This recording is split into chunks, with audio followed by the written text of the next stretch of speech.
Hello, and welcome to another episode of Science Fiction Remnant.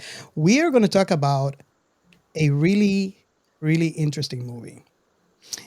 And I don't know if you know, Ray, but we have, from Viper from Top Gun.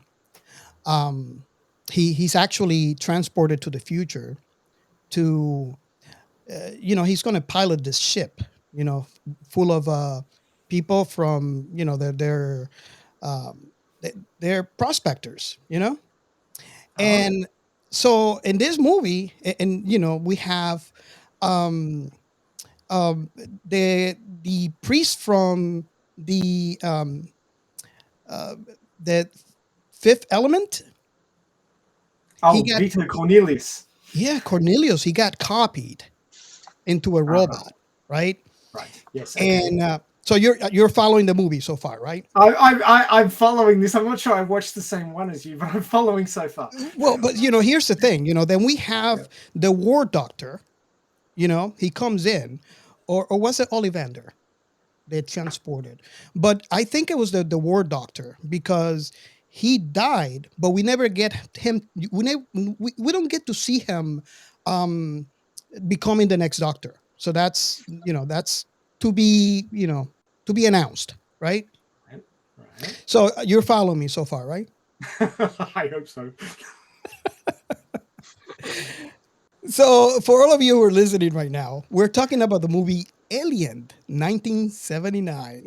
Oh, we did watch the same movie, right? Okay. A lot of these sci-fi shows back in the 70s and 80s, the cast were very incestuous. You see the same actors in multiple different movies that weren't necessarily in the same universes. So I see where you're going.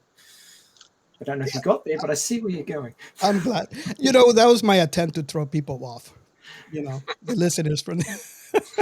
But I I was get. wondering if I saw the same movie too. For a You moment. have to ask, don't you? So if you can see, if you're watching the video version, you could see we have a guest. For all of you who are listening, I am so proud to have Joel from Seldon Crisis, and I'll invite him to introduce himself. Tell our listeners where they can find his podcast and what is his podcast about. Yeah, Seldon Crisis is at seldoncrisis.net, and it is a uh, an attempt to bring Isaac Asimov's classic Foundation trilogy to life through basically analysis, summary, and most importantly, voice acting. And, bringing different characters to life. I selected the best and most critical dialogue from the stories and uh, act them out in character, and have a few other friends that help out in that regard. But in between episodes, we have lots of fun discussions about different aspects relating to Foundation and other Asimov work, and just Mhm. general things having to do with sci-fi. So it's a lot of fun. I urge you to check it out. Yeah, and for all of you listening, you're probably noticing my hashtag now playing. If you pay close attention, Seldon Crisis is on my rotation. So it's one of those podcasts that I listen to, and I encourage everybody to go ahead and download and listen. If you like sci-fi and you like Asimov and Foundation, you can't go wrong with this one. So thank you so much for the podcast. Basically, I really enjoy it. My pleasure. So, should we move on to the next topic? Define science fiction remnant. And on this segment, what we discuss is just think about you have friends who they love sci-fi, and they're not listening to our podcast. How would you describe them? How would you describe us to them? Um, and I usually post that question on Twitter and collect the responses. Obviously, you don't have to wait to um, let us know. You can tweet at us at Sci-Fi Remnant on Twitter. Um, and I'll go ahead and put you on the list, and you can get a shout out. Also, if you do a review and include those descriptions, you also get included on that list. So for today's segment, I have a couple. I usually do just one, but there was a couple of them that kind of got my attention. Ray, I don't know if you noticed those, but I'm really interested to see your opinion. And also, if Joe, if you want to join, if you want to give your opinion, be more than glad. Um, the first one came from an article written on sci-fi history.net by E. Lee Zimmerman. Ooh. Um, and that is it says it's an honest and heartfelt production made by folks who genuinely love what they do and and want to share that love with others. Um, I think that's awesome, because it's definitely what we all of us here love sci-fi, and we want others to enjoy what we love. Um, any thoughts, Ray? Well, it's what might actually rewinding a little bit to the first thing you said is if they're not listening to us, why not? Uh, I feel that that's the most important question. I also have to add here, I'm sort of going off topic slightly, but I also have to add here that when we hit number one on the sci-fi podcasts list on Good Pods, I got to say that there are a lot of people listening to us. I'm really pleased about that. But yeah, I think that if you really have an interest in science fiction, this podcast, and this is the reason that I joined it, it covers such a wide breadth and diversity of IPs, from movies, books, computer games, anime.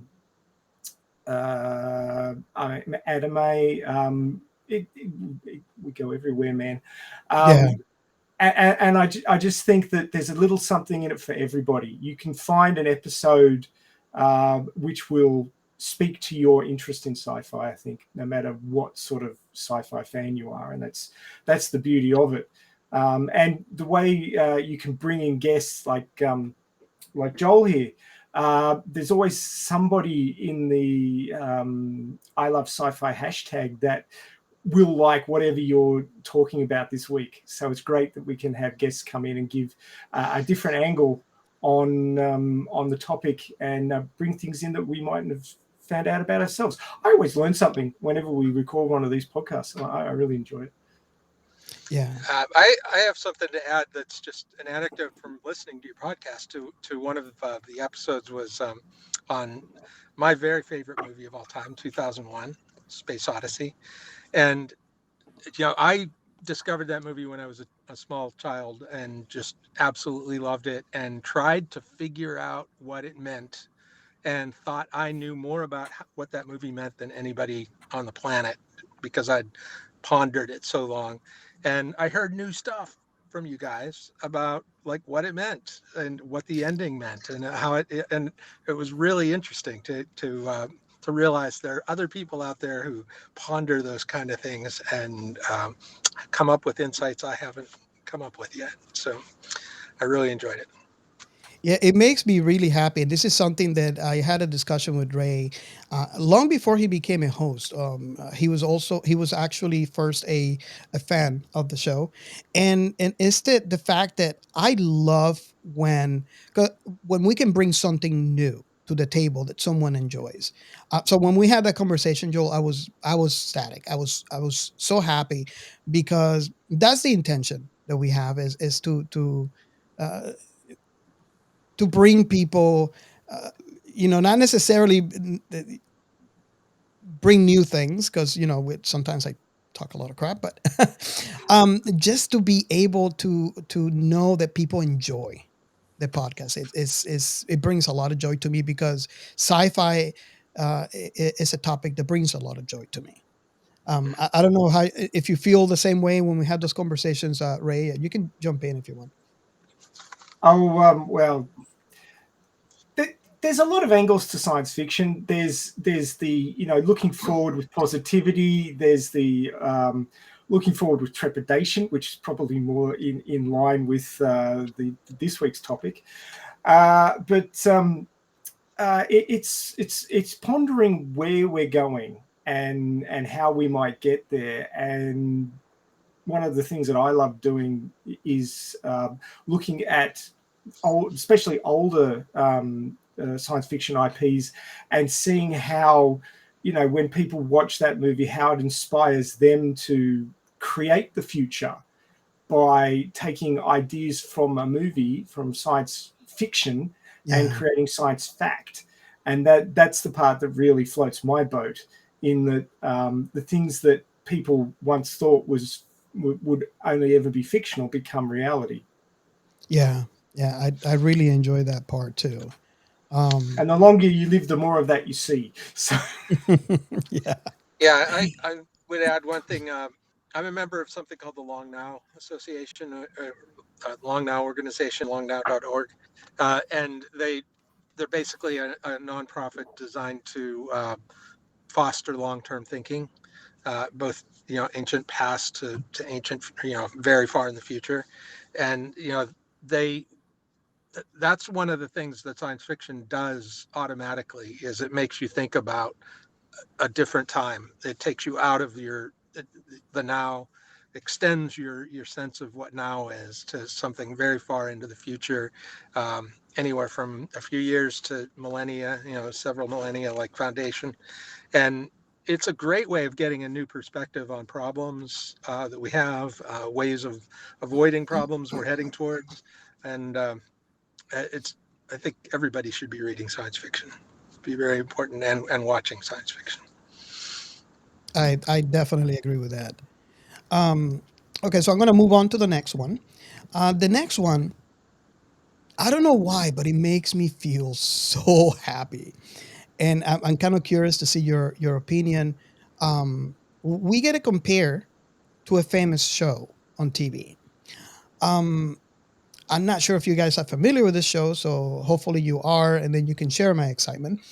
But Adam Lloyd said on Twitter that our show, it's like Top Gear for us geeks. nice. I don't know. I just got bums when I heard that, when I read that comment. What do you think? I mean, are you familiar with the show? Oh, I've watched a lot of Top Gear back in the day, back before they completely reformatted it. But yeah, I can see how they get that, especially from our second season now, where there's three of us and there's three hosts on Top Gear, and they were always, playing off each other and being dickheads, and I can relate. It's a shame we don't have Giancarlo on today, but yeah, I like to think I leave that to him. He will always. Yeah, he's a down here in Australia we call them shit stirrers, and he will shit stir whenever he can. Yeah, so I really enjoyed that comment. It just made my day when I read it that day. So thank you, Adam. And also, we can't. I don't know. I mean, I think we're mentioning Rosie Rosalita on every episode. You know, she's just amazing. She commented saying, "Congratulations, excellent podcast. This is in reference to us being for that week number one on top science fiction podcast and Good Pods." And she mentions it is an informative and entertaining show. So again, thank you so much, Rosalita, for the comment. Okay, so if anybody else doesn't have anything to add, we can move on to the next one. Oh, I just wanted to add. Obviously, the people watching the video, which is dropped a month after the podcast on YouTube, will be able to see. But I'm rocking the hoodie for Sci-Fi Remnant. I snuck off and purchased one and had it sent to me from the States. And Robert didn't know about it until I attempted to widen the view on my camera, and my camera software died horribly. So karma came and bit me on the butt. But Yeah, I have one. My wife has one. I even have the face mask all on right, for that. So if you guys want one of those, you can go ahead and go to our Twitter info. I have the link. Is I think it's solo dot two slash sci-fi remnant, and there's going to be a link there for our merch, so you guys can grab any merch. I've also got the T-shirt on Cool. underneath, so I'm double remnanted. Oh, so you have the T-shirt too? That's Oh a yeah, hoodie, right? this is the hoodie, and I got the Oh, T-shirt. nice. Although I have convinced Robert to redesign the T-shirt because the massive Twitter symbol is probably a little But we'll talk about that in a future episode when we get that sorted out. Definitely. So yeah, most we don't talk about this on our show. So most people probably don't know that we do have merch. So there you have it. Okay, so we're gonna move on to the next segment. We are Science Fiction Remnant. This is the Funny Science Fiction Podcast. We are the Caribbean Science Fiction Network. We are Monorats. We are One Accord Level 2 Podcast. This is Jesse from Sudden But Inevitable and Open Pike Night. This is SciFi. And hopefully you know what this hashtag is by now. But if you don't, this is our attempt to get the entire sci-fi community under one hashtag. So if you are a sci-fi creator, and I mean any type of creator, you're a podcaster, you're creating, you're a writer, you're a movie producer, whatever you are, if you are creating sci-fi content, and or you are a sci-fi fan, um, go ahead and follow that hashtag. And whenever you have anything to say about sci-fi, go ahead and add that hashtag. And the reason why we do this is it's so convenient um, for sci-fi fans to discover new things. And this is something that I've been noticing lately too. Continuing, how the discovery game is high, and there's a lot of people that have come to me and say, I never knew about this thing that was posted on this hashtag, and I watched it and I loved it, and thank you so much. Um, eh, so that's the whole idea. It's just to bring everybody under one cloud where we can all share what we love the most, which is sci-fi. Um, do you have any interaction? I mean, I have a couple of things here that I try not to grab. I mean, otherwise we can that hashtag could be its own show. So Oh I yeah, just I just pull like two things from my latest interaction. But I don't know if you have anything that you want to. I'll let you guys go first if you have anything, obviously.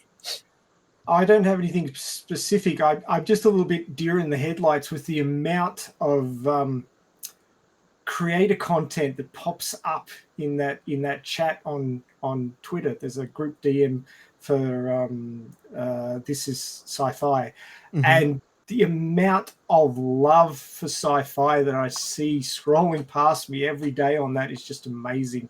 There's so many people out there that love sci-fi and want to talk about it and create podcasts for it, and it's just fantastic.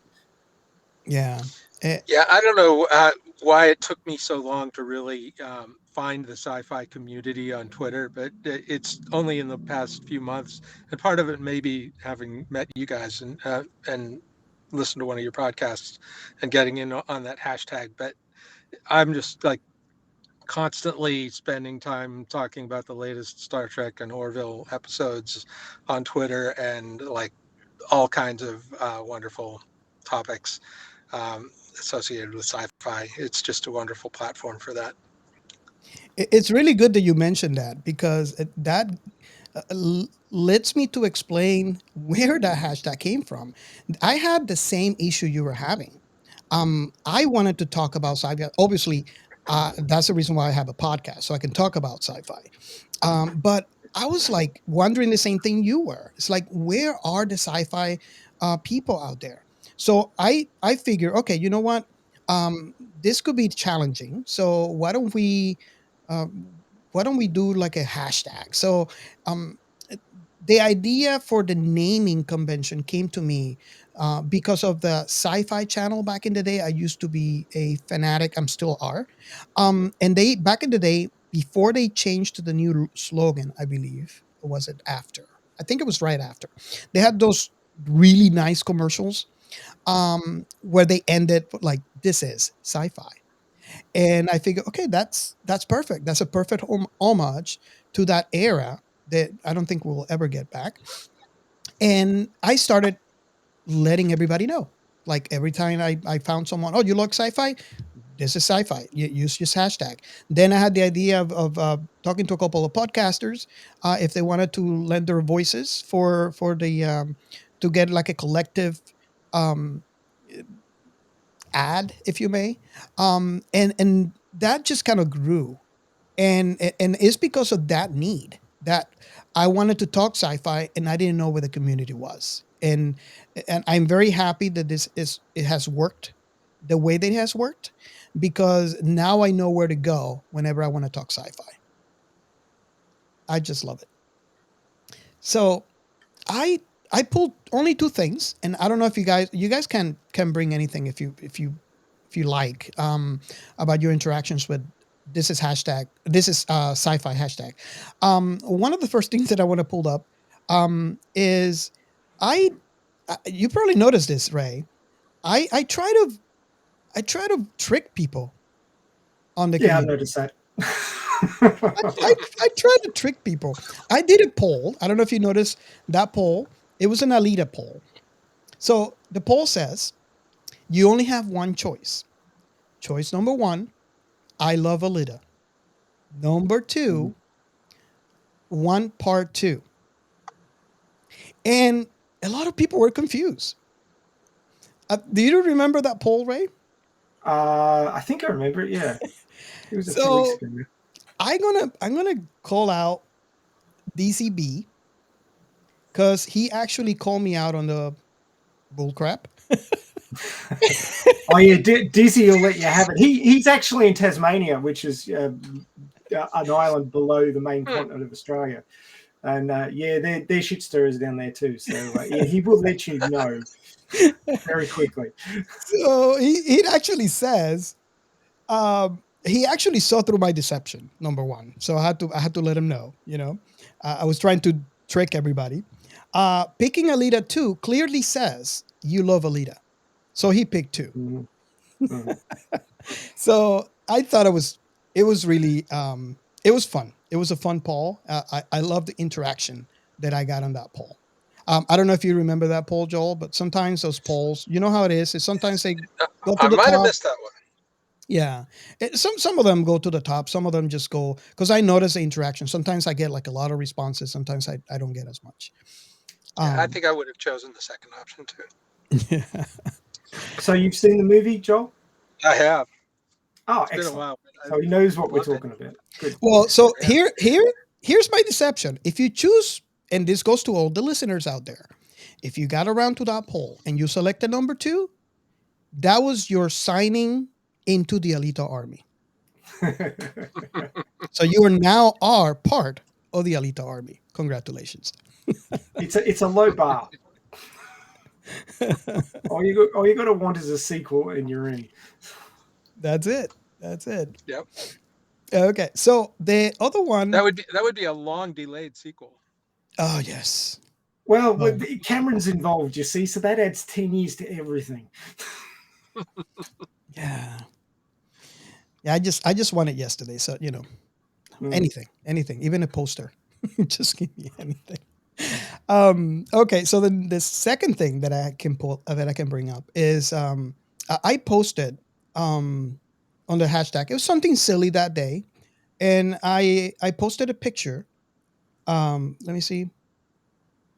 Of your favorite sci-fi poster, sci-fi selfie. Um, Sci-fi selfie. Sorry, I'm confusing two things here. I'm reading off my prompt. I was feeling silly that day, and I posted a selfie, and I invited everyone to post one, and it was incredible. And I don't know again if you guys got to see that post or not. Again, those posts, and I'm familiar with those because sometimes I follow an account, and I learned of a post like a week later, so I know how that works. But so if you guys haven't seen that post, I understand. Um, I was amazed of the interaction on that post. Um, Everybody sharing their selfie. So I don't know if you guys noticed that, but I just thought it was fun. It was not I have to look necessarily for it. it's not necessarily sci-fi, but it was a call out to sci-fi fans, and and I like the response when you have a lot of engagement. I am happy. Okay.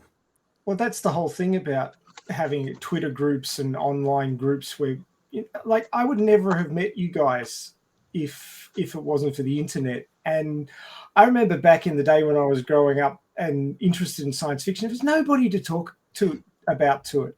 Like, Yeah. if you couldn't find a person at school who was into science fiction, you were stuffed. Uh, there was no way to get in contact with people like we can today. We just turn the computer on and there's half the world that you can contact, and they're out there and they're talking about all the things that they're interested in. And it's not just science fiction, it's whatever you're into. And that's the blessing of the internet, that you can get in contact with people that like the stuff you like.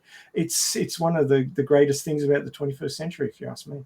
Yeah. Yeah. Oh yeah, I love looking at the download analytics by region for my podcast, just to see that there are people everywhere in the world that are into Isaac Asimov's Foundation and are just loving that there's a connection they can make to it. It's so cool. Yeah, I find that really amazing. There's places that you never really thought that and there's people are listening. The love is real. Sci-fi, it's just that we are so far in between. But thanks to the internet, it brings us to it brings all of us together, which is something really really cool. Yeah. Okay, so should we move on to the next segment? Sure. Shout out. Okay, so in doing this segment makes me a little sad because Giancarlo is not here. He's having some issues. Um, and Technological ones this week. yeah, we were having all uh, the pre-show was just a mess. We were all having technical issues, so I'm glad that we were able um, to actually record the show. But I just want to, I already did a couple of shout outs previously. So DizzyBee at DizzyBee 23 for calling me out on that Alita thing. And Rosalita for your nice description about our show and for being there for us. Thank you so much. We really appreciate you. Um, Adam Lloyd for that great comment about Top Gear. Thank you so much. It truly made my day. Um, and E. Zimmerman for that article on the website sci-fi history.net. So thank you so much for all of that. Um, so if you guys don't have anything else, we can move on.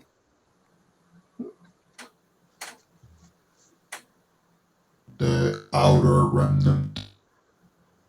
Okay, and in this segment, and I'll explain, Joel, because you're new to the podcast. This is where you want to call out another podcast that you're being in or that you were invited to, that you want to just shout them out. That is not your podcast, and this leads people that are listening to other places where they can get more of you. So if you want, I can let Ray go first, so you can think about it, unless you want to go first. Okay, so I haven't been on anything since last time, so I default to Ray. And if you want to call out a specific, because we didn't record for a while. So it's been a hot minute since we last recorded. Interesting fun fact: Giancarlo and Robert caught COVID within 24 hours of each other. So That's funny. 2/3 of the team went down like a sack of spuds, and that was Yeah. weeks before we got back into it again. So it has been a hot minute since we last recorded. Now, those people who know me know that I'm one of the main hosts on the Elite Army Channel's Radio Chaos live stream, which happens every Saturday around 5 p.m. Eastern US time. But it's a worldwide fandom, so like it's 7 a.m. in the morning for me on Sunday when that happens, but it's 5 p.m. Eastern US, and it's 10 p.m. in Britain, and we have people on from all over the world joining that live stream. So we've had a number of interesting topics in the meantime. We did a really interesting one, Radio Curse episode 119, which was ranking the villains across the breadth of the movie and the source material, which is a manga. And I went all out with that one and did the whole tier listing thing with the app and everything, and that was a whole lot of fun. Although there was 53 bad guys, so it took me a while to set that up. It actually took me longer to set up than it did to have the 3-hour live stream. So that was interesting. But it ended up being really interesting, and there was a tweet. We tweeted out that final result there, so that was a good fun one. We talked about what Lita's life would be like when so these are massive spoilers, I've got to admit. When at the end of Last Order, which is the second series of the manga, she gets bioprinted a human body. That's the first time she's ever had a human body. And her brain gets put into that. So she's fully biological for the first time in her life. And her one and only partner at that time, Figure 4, finds her, and they're reunited.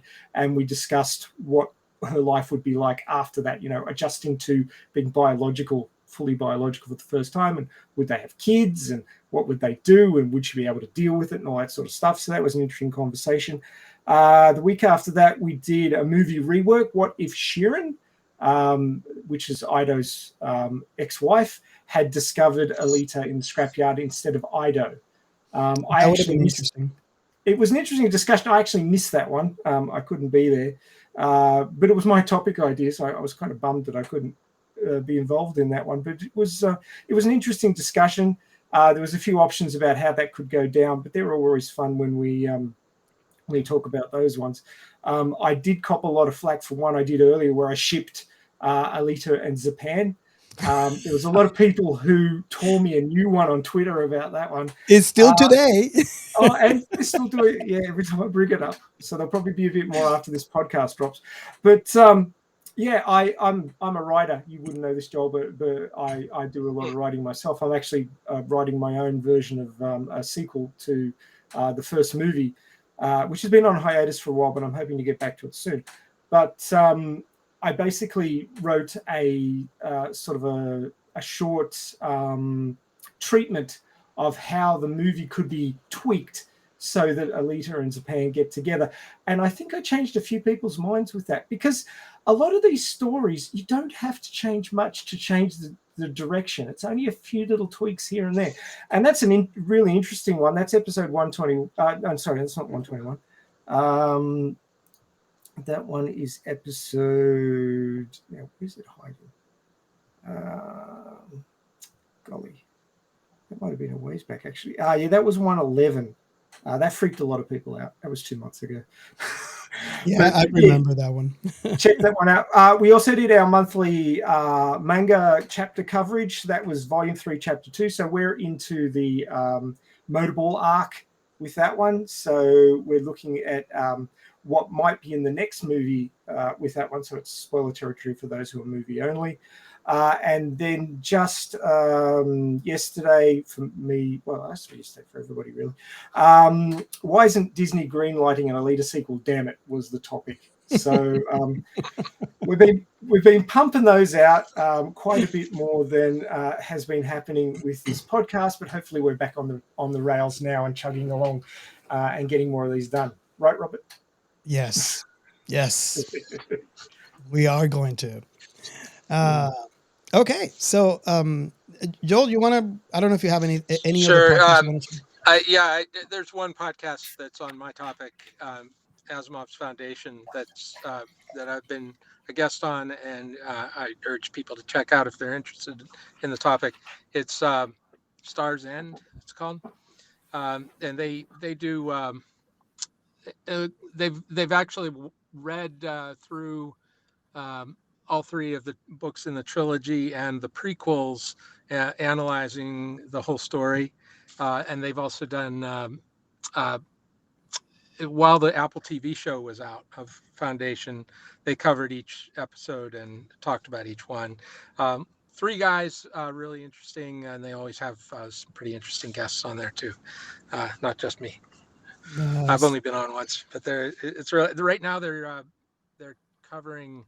The latest episode is The Caves of Steel, which is the first of Asimov's robots novels, where he had a series that is in the same universe as Foundation, and it's 4 novels covering a few thousand years.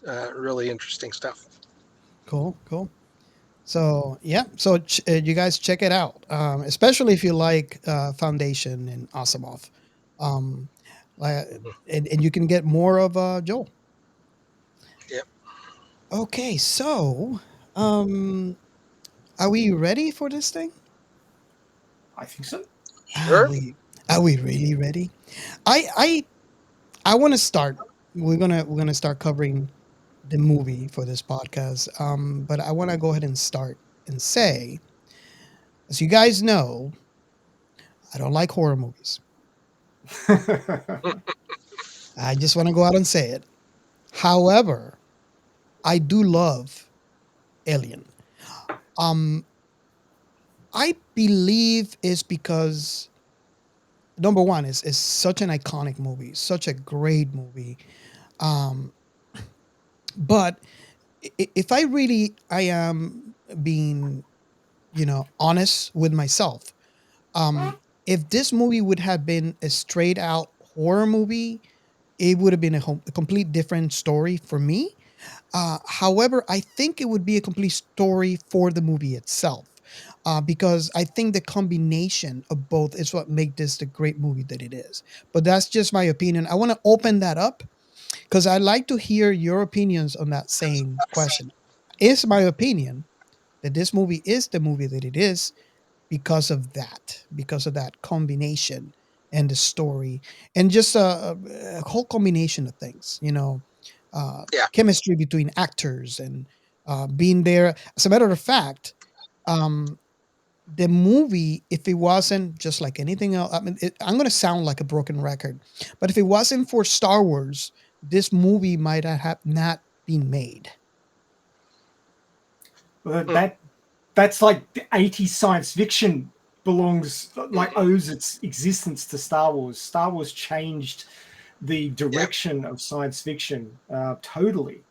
It went from sort of questions of what is going to happen in our future and can we survive, which was pretty much what science fiction was in the 70s, to let's have a good time and let's have some fun.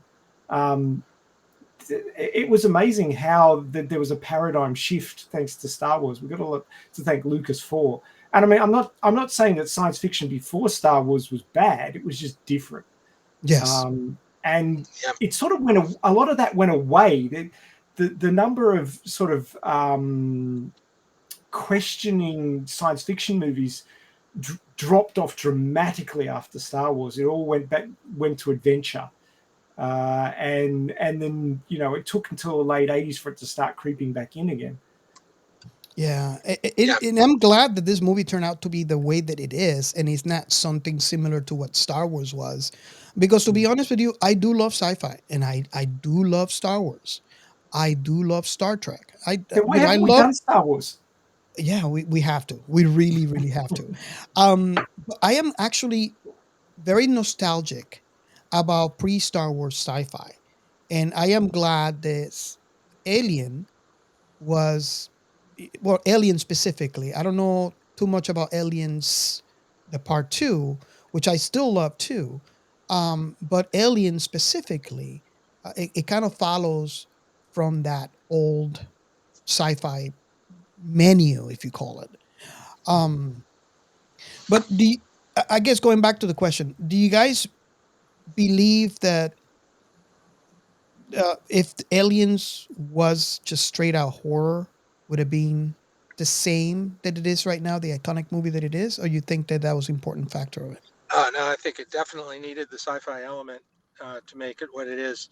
I was going to say what struck me immediately watching Alien for the first time is up until then, everything I'd seen in science fiction, it was always beautiful, sleek spaceships with like kind of a utopian feel to things, a space adventure. People are like so excited to be in space and doing things in space. Um, Aliens was it was like a factory just going through space, a gritty, dark, Literally. uh, grimy, just like it had one of the first things you see is this corridor that's going to later be, what the whole movie's about, just moving through dark, scary corridors. But that corridor had, just a greasy look. It was like dark and wet, and it's like an industrial scene, and you realize that like this is not your typical space movie. This is something. What it was to me is like, oh, okay, this is not a fantasy of what the future is going to look like. This is the reality of what the future is going to look like when people are doing mundane, ordinary jobs in space. And yeah, it just brought that out so well. By the look of it, and then as soon as you get into the conversations they're having, they're bitching about their bonuses, and you know it's just like a very mundane factory kind of situation, and but it's in space, you know, and yeah, the horror element was built totally on top of that, and it worked right into it. It kind of sounded like you were using that meme where they say, add in space to everything, and it sounds way cooler. Yeah, I think it's putting it in space was a plus. Brushing my teeth in space. Let's It's cooler. let's test that for a minute. Science fiction remnant in space. We have a hard enough time with the internet here. with having with having long hour-long delays between questioning and answering, it might be difficult. This is true. What is the delay between here and Mars? I think it's like 20 minutes, right? Yeah, that it could have been really bad to do a podcast. It varies depending on where Mars and Earth are in their orbits, to be quite frank. Right. Yeah, but it can be up to 20 minutes. Yeah, or you can have no contact at all if Earth and Mars are on the opposite sides of the sun because the sun says nope. Hey, Yeah, hello, that's Giancarlos. that's Hello, Giancarlos. Are you there, Giancarlos?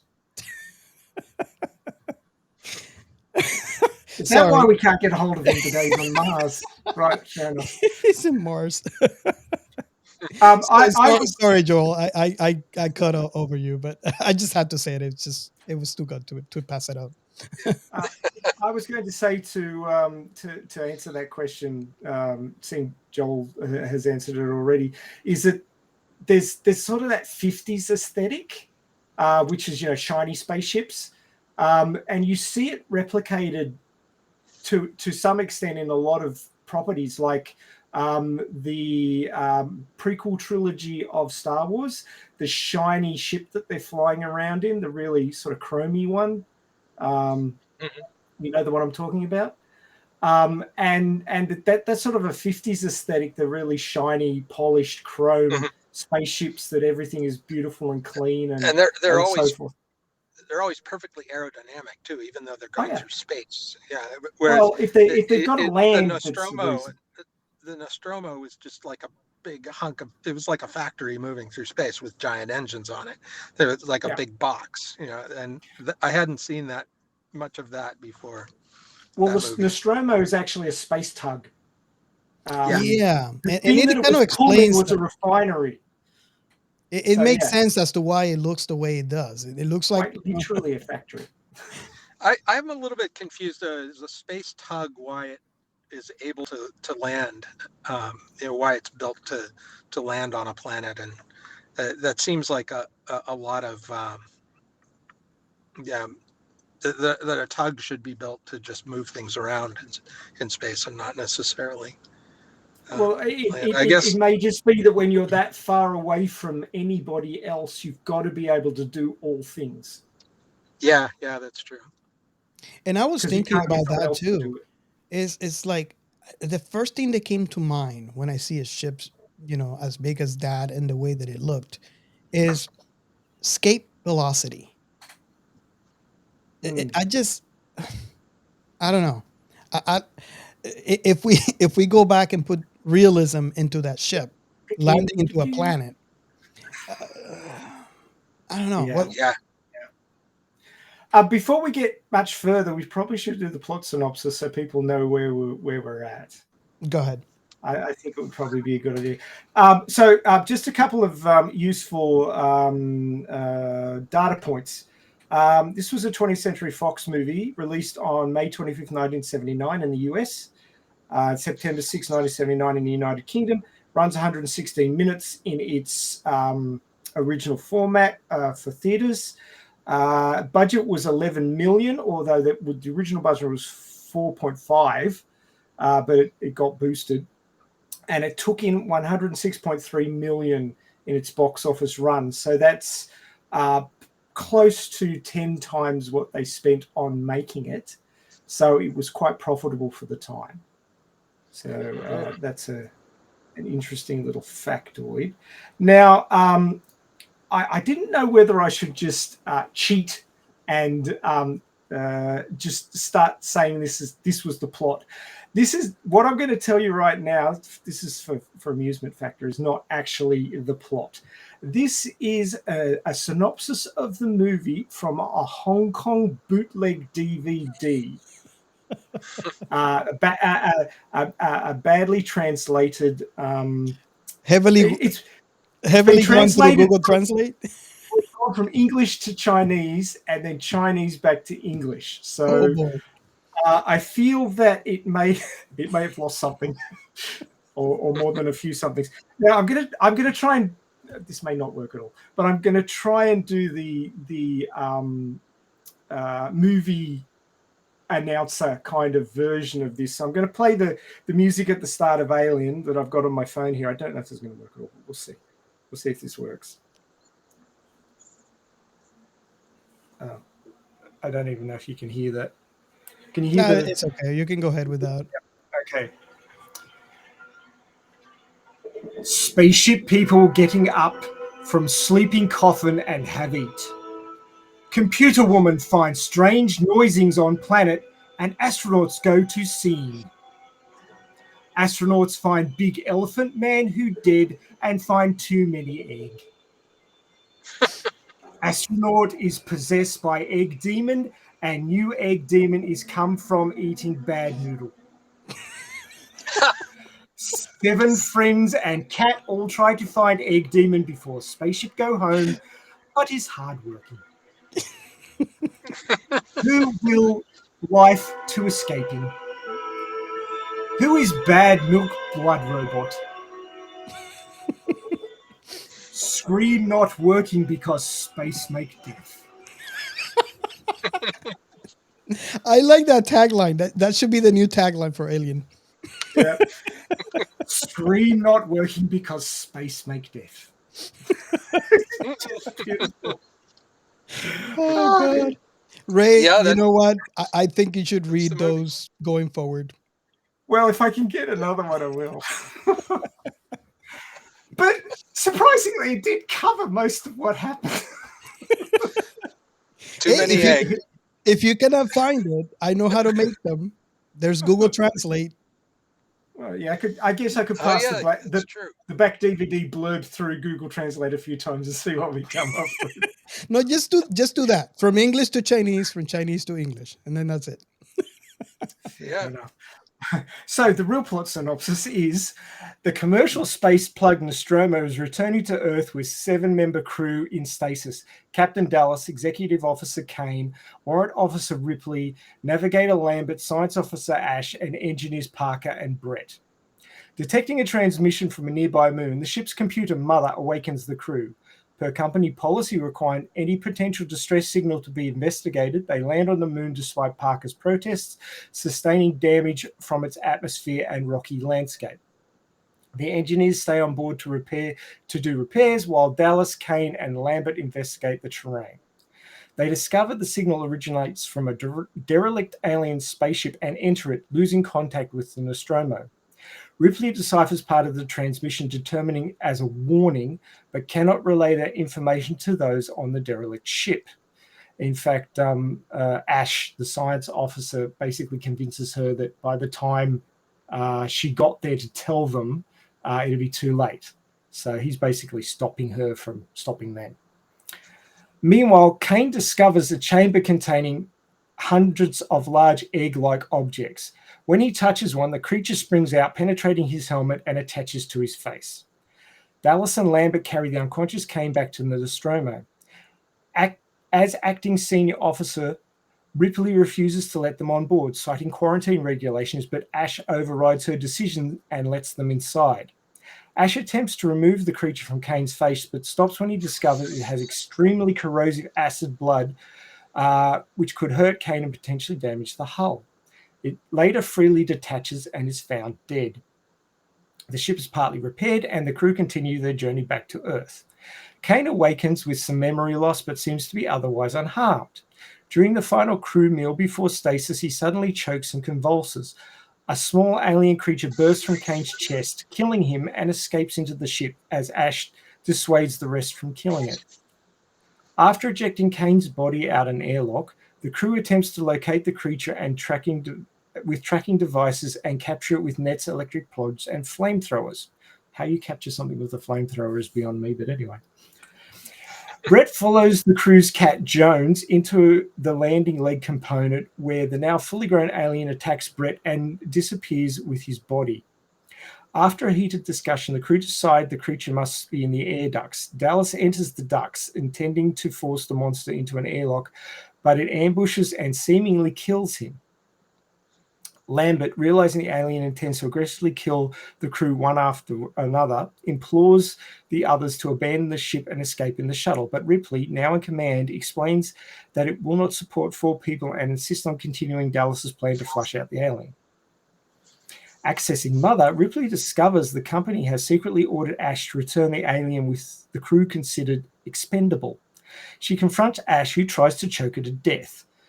Parker intervenes and clubs Ash, knocking his head loose and revealing him as an android. He, Ripley, and Lambert reactivate Ash's head, and they learn that he was assigned to ensure the creature's survival.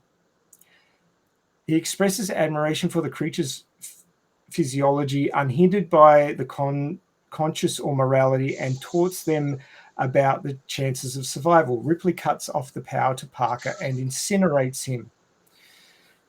The remaining crew decide to self-destruct in the Nostromo and escape in the shuttle. However, Parker and Lambert are ambushed and killed by the creature while gathering life support supplies.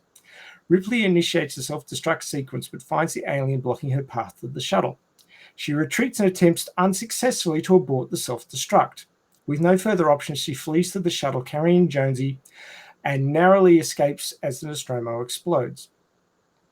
As Ripley prepares for stasis, she discovers the alien is on board the shuttle, having wedged itself into a narrow space.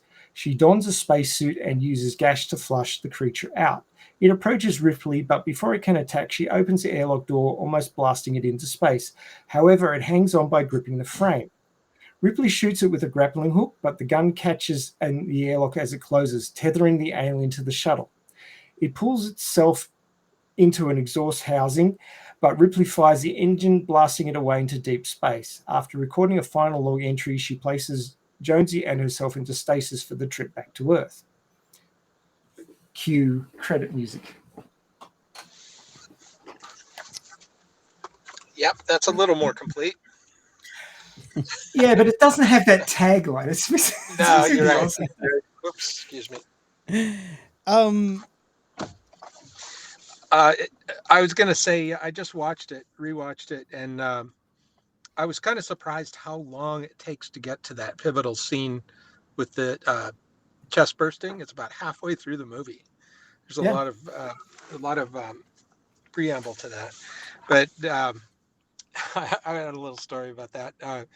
I saw this movie for the first time in '79 in the theater when I was in college, geology field school in Utah. We went into Salt Lake City and watched it. And when we got back to the camp and like later at dinner, somebody started choking for a second. Everybody's like backs off, and a guy picks up a fork, and we thought we were going to reenact. Everybody who went in understood what was going on, but the people who didn't were a little confused. Was he having bad space noodle though?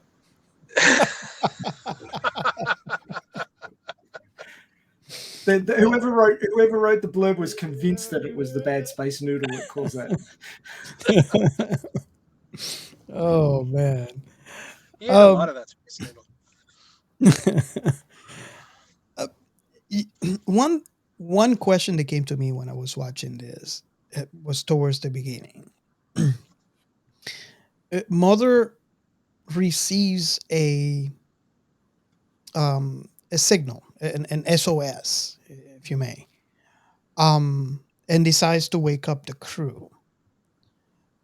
Do you think that, and I know, I mean, we all seen 2 and all the other ones, but do you think Mother planned this? Like this was the original mission? After No, it wasn't the original mission. What it was an executive order that was placed within Mother's programming that if any unidentified signal was picked up, it had to be investigated in case it was something that could be of value to the company. Well, the reason why I was saying that is because later on in the movie, when we have the conversation with Ash, where how he wanted, I mean, even when, like early on in the movie, when they have Kane with a face hugger, how he basically overrid Ripley's orders and opened up the hash. Mm-hmm. So he's like, it seems from the very beginning that he had a vested interest in that alien. He did. And later on, I thought that it was his plan all along. That he was in on part of the the operation. I didn't think it was Ash an is a accident product. that they find him. Yeah, Ash is a product of the company, and therefore following the same instructions as Mother. So basically, when these ships are flying around in space, the refinery and the ore is important, but its intrinsic value is nowhere near as high as new life forms and stuff that they can use in various divisions, like the weapons division. Obviously, we've seen all the other movies and we know what the alien is like, but I expect that the whole premise was while you're tooling around in space, if you pick up a signal, we want to know if it's something that could be of value to the company. If you find an alien life form and it looks nasty, we need a sample because we might be able to use it as a weapon. These are all secret instructions that are given to the computer and Ash, but the crew are not made aware of it because they might have issue with being expendable. So you don't tell them. Yeah, it's just mild issues. Yeah. It's just mild issues, but it's the same as the company guy in Aliens. He was quite willing to have Ripley and Newt infected with alien parasites and then freeze them for the journey home so that he could sneak them through quarantine. that was his plan. Everybody's expendable when the company wants something. And that's from the very beginning of this movie. All those instructions were already in there.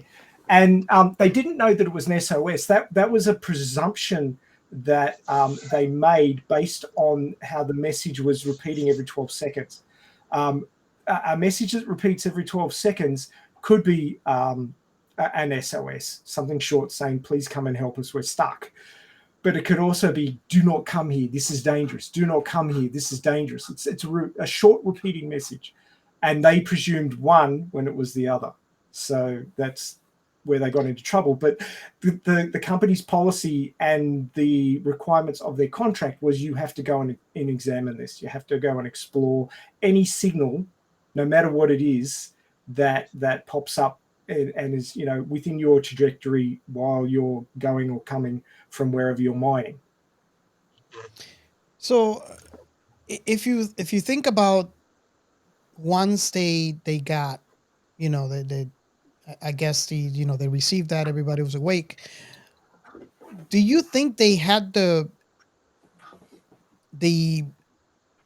free will, if I may, to say no, considering the situations of that? I mean, they got to the planet. Uh, I don't know. I was just kind of They had the free will, but they would have sacrificed sacrificed their paycheck. Yeah, they would have got nothing.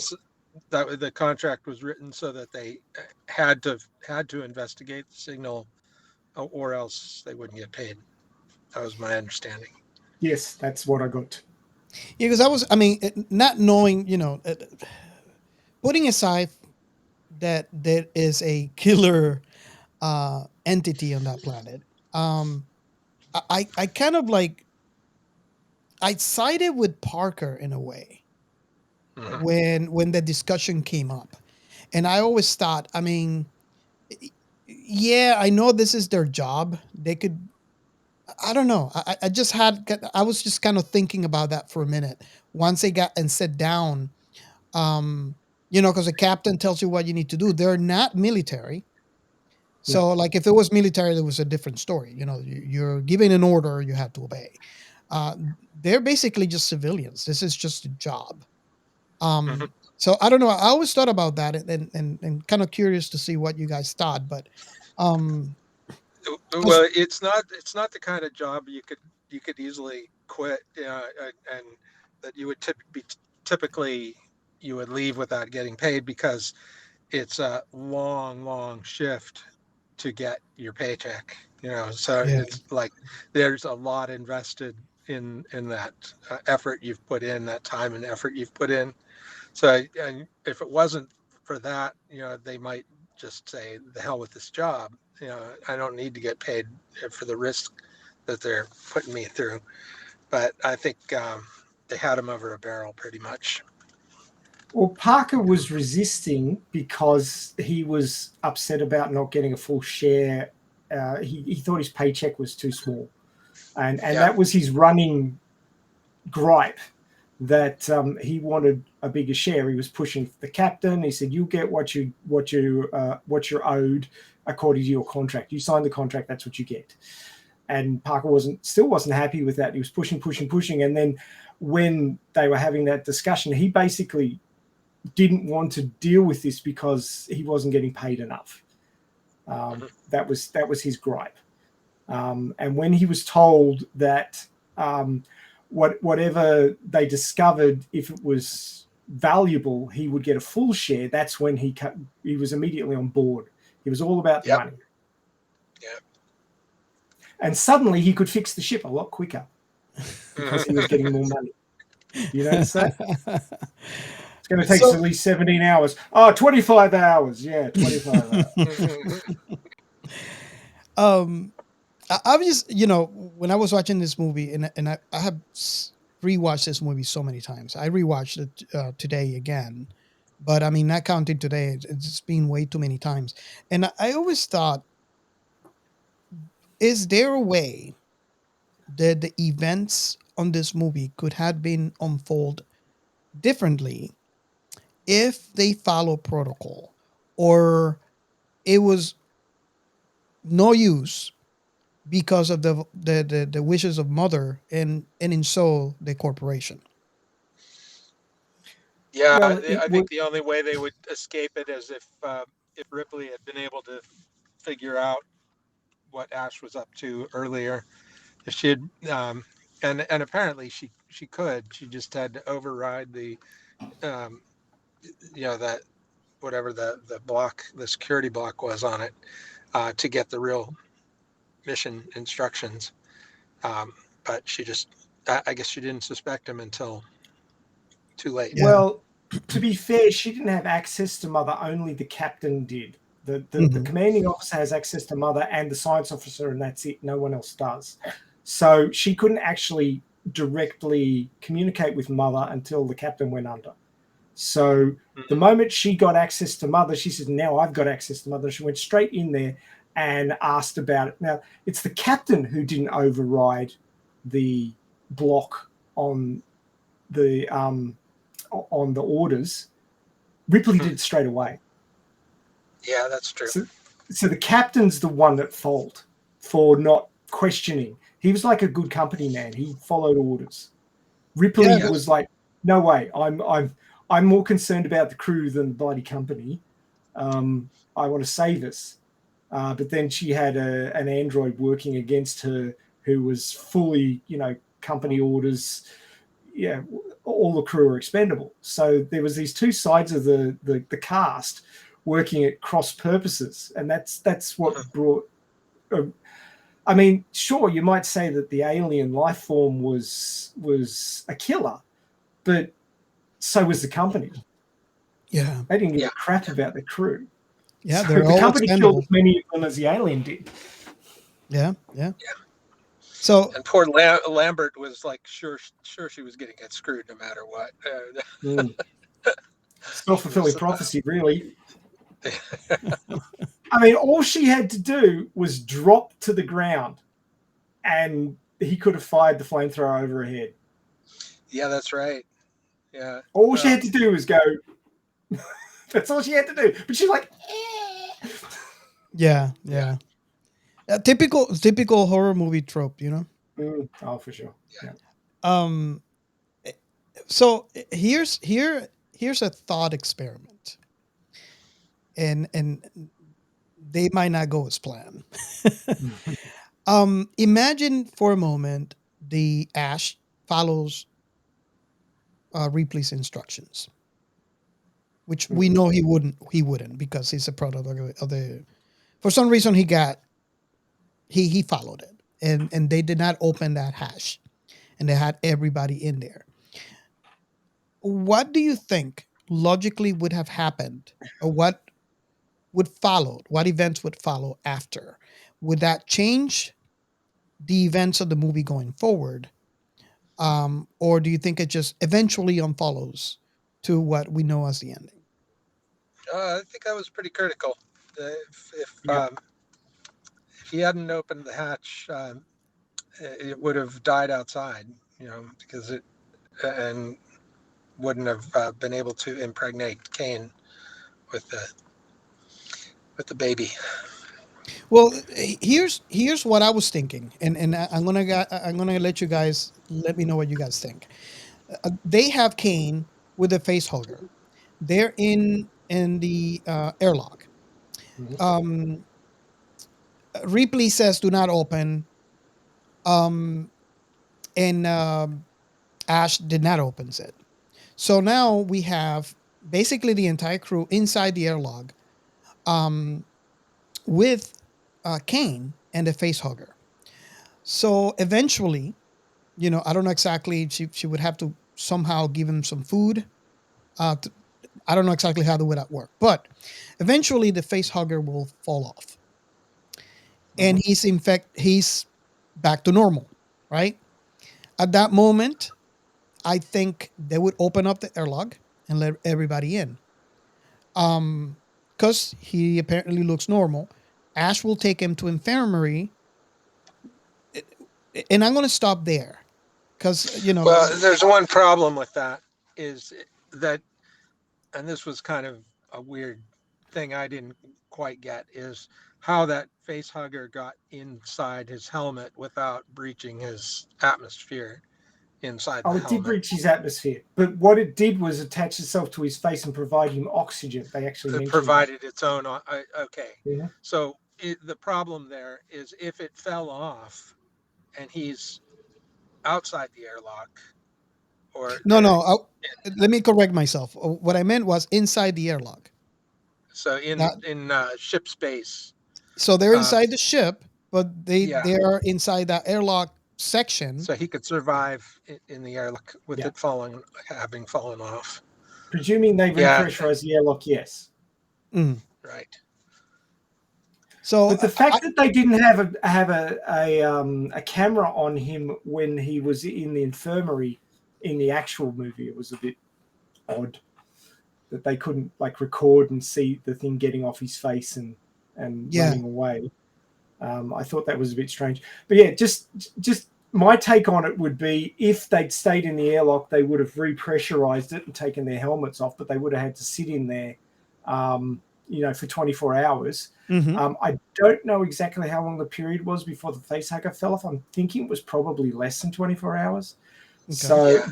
but I think that the captain and Lambert, I think they were the two that were with him. I think they would have been pretty nervous sitting there in a little closed room with a person with the facehugger on it for 24 hours. I think there would have been a lot of tension. Yeah. There, Lambert might have been screaming to get out by the end Oh, of it, especially when the thing came off and started running around. Yeah. Because obviously there's nowhere to hide in an airlock. It's a very small space without, spots to go and hide because it's sealed. It's got a hermetic seal on it. But yeah, I think they really probably tested, would have. would have Sorry? really tested Ripley's adherence to protocol Mm. if that happened. Hearing all three Yeah. of them screaming from the other side of the airlock. And it would not make her very, very likable going forward. No. She would have been hated by the entire crew after that. But the whole thing is there was something that was suggested that would have made a whole lot of sense for them to do, and that is once the facehugger fell off, they should, before he even regained consciousness, they should have shoved him in a hypersleep chamber and frozen him. Yeah. He's been infected with an alien parasite. We don't know what effect it's going to have. We don't know if it's contagious. Not it's going to do exactly the same thing to us. But you've got an alien life form. What microorganisms is it carrying? What other things besides acidic blood does it have that could be dangerous? He should have been immediately frozen, even with the thing on his face. They should have just gone freeze. What did they not have any way of X-raying him?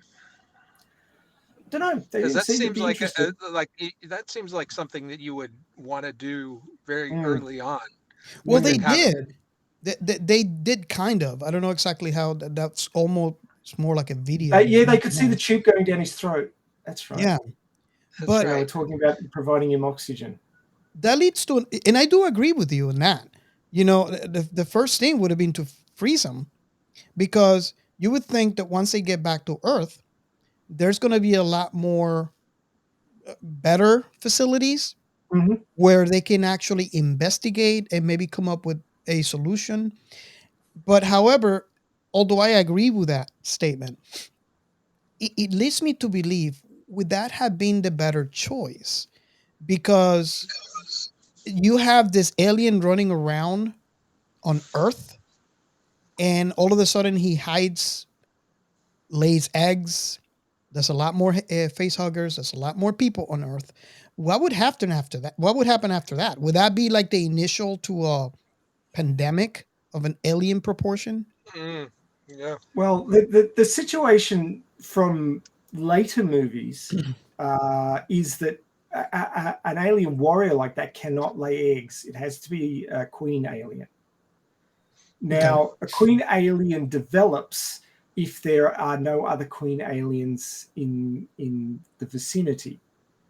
So theoretically, the first one out of an egg should develop into a queen, and it didn't. So for the purposes of that movie, having a single warrior alien running around killing everybody works as a horror movie, but it doesn't work in the later canon life cycle of the alien, in that the first one should have become a queen. And then being able to lay more eggs. Maybe it was because there was other eggs there. That could have been why it became a warrior first. But once taken away from the other eggs, it should have then developed into a queen, so it could lay more eggs. I wonder if the fact that it senses there were more people alive. I mean, I always wonder about this just on the first movie. Like, would it have been different if the alien would have killed everyone on the ship and not having anyone else? Would that trigger it to star laying eggs, or becoming a queen and star laying eggs? I always wonder about that. I mean, I might be completely off topic there, but it's kind of like, I don't know. Well, It's something that I always thought about it. in Alien 3, they state that Ripley knows that she's carrying a queen, and that's why she has to kill herself so that it can't start all over again. Big spoiler for Alien 3. Sorry about that. But hopefully you've seen it. It's by now, if you listen to Science Fiction Remnant and you don't know that we give spoilers, there's something wrong. Yes, this is true. I had another thought about this from just talking about the sequels. I watched, I believe, all three. Never watched the fourth one, Resurrection, but I watched the first three back then at that time, around that time. And one thing that really strikes me as interesting about it is that 43 years after watching the original, I really didn't even really need to watch it again. I remembered everything. It was so, it's just it's a minimal script in a way. Like everything is really very. There's no padding in there. Everything is just what you need, and I could remember all the details. I mean, there were some things that I couldn't remember the name of the ship, but there were the basics were all there in my memory. It was like I could have come on and talked about this movie pretty much the same way without having rewatched it. But the sequels, I can't remember much at all. They kind of just they were scary and like horrific, but I don't remember what happened. I couldn't remember about Ripley, how she killed herself or why. Oh, I've watched all of them multiple times. It's a shame that Resurrection doesn't get much love. I really quite like that show. It's got the best of the first and second movies in it, in that it's got the military aspect plus the stalking horror aspect. So I happen to really like that one. The whole baby thing was a bit weird, but the rest of it was really good. You mentioned the name of the ship. I've got a little snippet for that one. The etymology of the naming of the ships is actually all based on works of Joseph Conrad, the writer. Do you know him? So he wrote a story. So the Joseph Conrad's novel Nostromo, that's the name of the novel, is the name of the tug in Alien, the one that you were talking about with the chunkiness. But the Sulaco, which is the military ship in Aliens, is the fictional town in the novel Nostromo. So they're naming all the ships after Joseph Conrad's works. Now, the shuttle, which is called the Narcissus, is actually from another work of Joseph Conrad, and it has a word that is not appreciated in American parlance these days. It's the 1897 novel The N-Word of the Narcissus, A Tale of the Sea. I hope you understand what I mean when I say the N-word. So all of the ship names come from works of Joseph Conrad, who was a Polish-British writer regarded as one of the greatest novelists to write in the English language. Though he did not speak English fluently until his 20s, he came to be regarded as a master prose stylist who brought a non-English sensibility to English literature. So there's a snippet on the ship names for you that I thought was quite interesting. Very cool. I also heard the story, and I'm trying to look up where I actually saw this. The story for Aliens, before it became a script, was supposed to be a comedy. You're kidding. Nice. They were obviously they were channeling that back page blurb from the Chinese version. It's I Many think eggs. yeah. I think there was like an old movie. I think it was called Star Beast. Maybe I have it all wrong. Where they had the alien is actually looked like a beach ball with feet, and it was after the crew in the spaceship. That seems familiar. No, that was Dark Star, wasn't it? Dark Star, yeah. That There you go. became Dark Star. Dark Star, yeah. So they changed it, and they were afraid that it was going to become a B movie after they had the actual script for horror sci-fi, and they brought in Ridley Scott for that reason. But also Ridley Scott brought the big that explains why at the beginning of the show how you explain how much it cost and how the cost went up. That's because of Ridley Scott. He brought the cost up on that. Well, I think a huge factor was H.R. Geiger with the art, the design of the alien.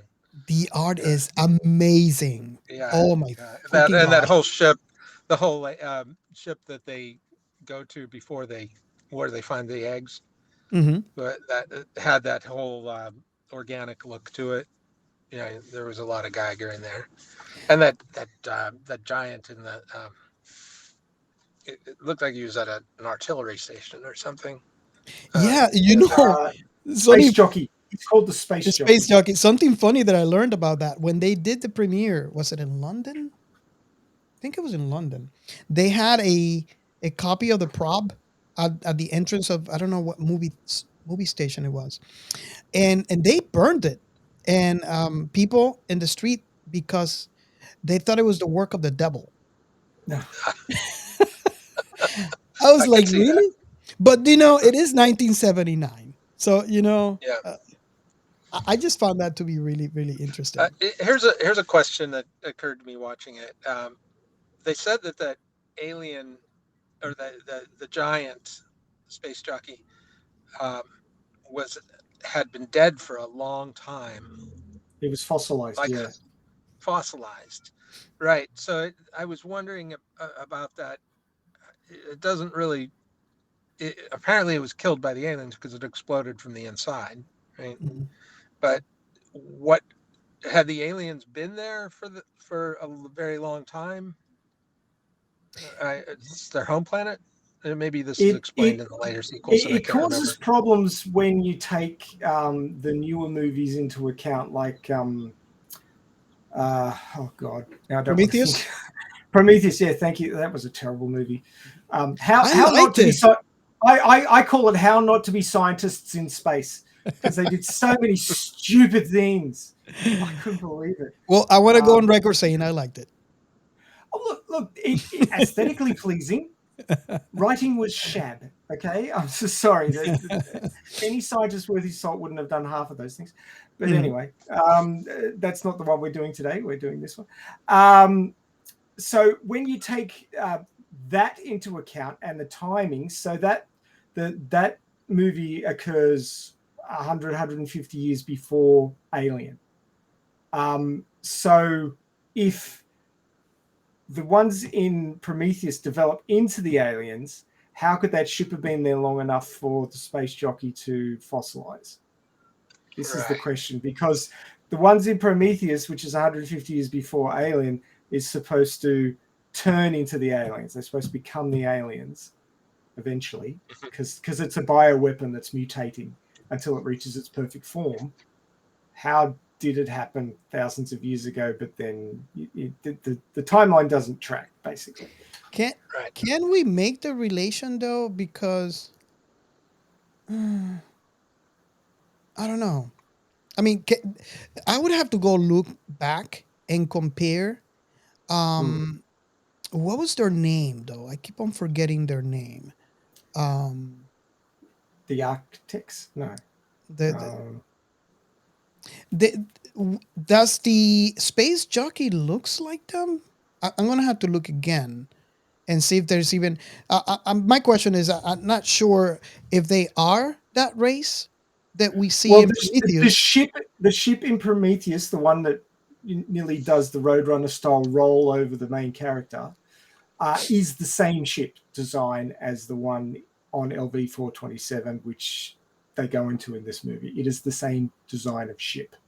Okay. So whether two different races had the same design of ship or not, I don't know.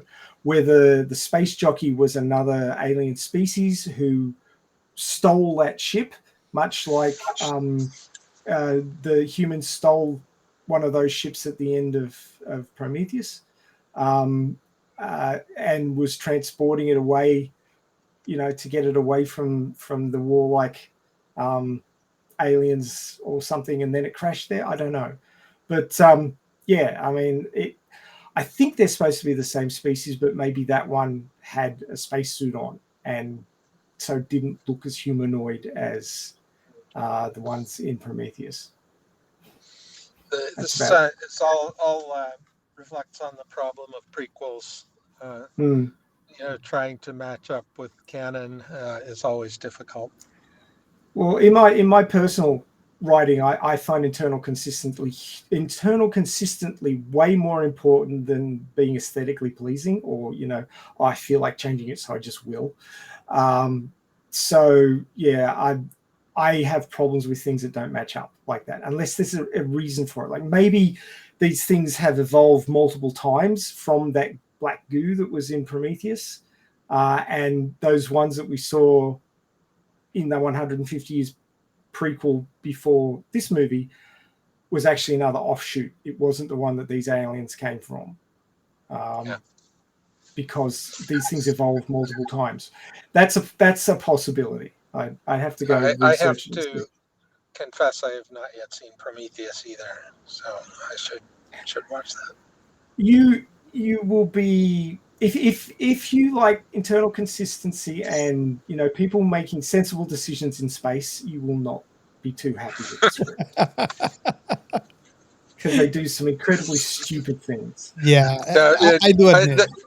It's a little off topic, but this reminds me of like a lot of the anguish with like people watching Star Trek and the new Trek and everything, and they're always running into the problem of like the Gorn. That's, I don't know if you've seen Strange New Worlds, all the most recent episodes, but it's just impossible to make a scary, like a reasonably scary Gorn creature that goes along with the canon from the original Star Trek of what the Gorn looked like. Yeah. So they don't, and then people are upset, because it's not working, it's not matching up, and when I that's why I love watching the Orville, because there's no canon to worry about. They just can do whatever they want. I mean, they're starting to have canon from the earlier seasons, but not nearly to the level of having to match up with series that ran 50 years ago, and the half-baked ideas that were coming out then. And trying well, to I think the problem with all this canon stuff is that the writers just go, I can't be bothered, and then just ignore it. And that's what upsets the fans. It's actually, as a writer myself, it's actually not that hard to come up. Well, admittedly, I have the advantage of also being a scientist, a biological scientist. So I could just immediately say, okay, there's a mutated offshoot of Gorn, which had either settled on a planet where they copped a lot of radiation, or they'd been moved there by somebody else, another species, and they mutated and they became this type of Gorn. So there's more than one type of Gorn. Problem solved. But when you try and hand wave and go, oh yeah, it's the same Gorn, it just looks different because this is a different show. It's lazy. Look at the Klingons. Exactly, the Klingons. The Klingons. I mean, it's a perfect example. They did actually try to do that. The original TOS Klingons didn't have head ridges, and then they said that there was different parts of Kronos where they copped different amounts of radiation, and that's why they had different sort of races of Klingon, where some had head ridges and some didn't. And the ones that had head ridges later on became more common, which works with Darwinianism. These kind of explanations, it's like, are you insulting my intelligence with this? I mean, really, come on. Well, based on biological, Darwinian evolution theory, it is possible. Yeah. I mean, we can't say how quickly alien races evolve. We know how quickly races, or like species on Earth evolve, which is, n equals 1. That's how fast they evolve here. That's all we know about. But you could have races that work, or species that work on a completely different biological level that may mutate a lot quicker, basically because they have faster life cycles or any of those sorts of things. And theoretically, it is possible based on what we understand. Now, it's not insulting intelligence. It's saying there are possibilities, and that's part of science fiction. If the possibility can make sense within what we understand, and it's a derivation from that, I've got no problem with it. If it's a possibility, fine. But when they just hand wave and say, "Oh, they're just like that," there's no explanation because we just wanted to do it differently. It's like, right. That reminds me a question that I had when I was watching this movie. From a biological standpoint. Oh, here we go. The elephant in the room is exposed. I know what you're going to say next. And I'm curious to know if it's in fact, you know. Let's see. From a biological standpoint, can we agree or disagree that the alien, the xenomorph, is a perfect being?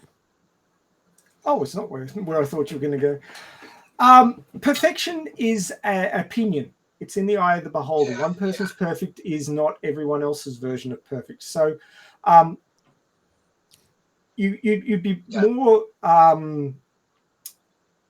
you could say that the xenomorph is highly adaptable. We know that because, I mean, it's not shown in this particular movie, but in later lore, we know that it takes DNA from its host and it changes its body form based on the environment that it finds itself in. So basically, it modifies itself to the environment based on the host that it has, which is a very sensible thing biologically speaking, because whatever is you're infecting on whatever planet you end up on obviously has evolved to work on that planet to some level where it's successful enough to still be there.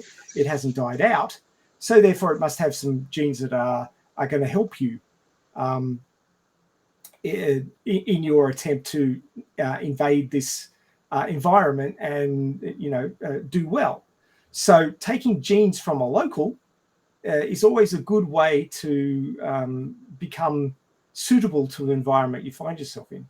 So that makes a whole lot of sense biologically. I mean, we don't know of any organism that actually do that on Earth, but as a theory, it holds a lot of water because it's basically a rapid evolution technique to an environment. And it's pretty smart, really. I was thinking about that. I mean, considering the fact that these things, we don't even know if it breathes, but obviously it can function in the vacuum of space. Yeah. So it has a lot of range when it comes to being resilient. being a survivor.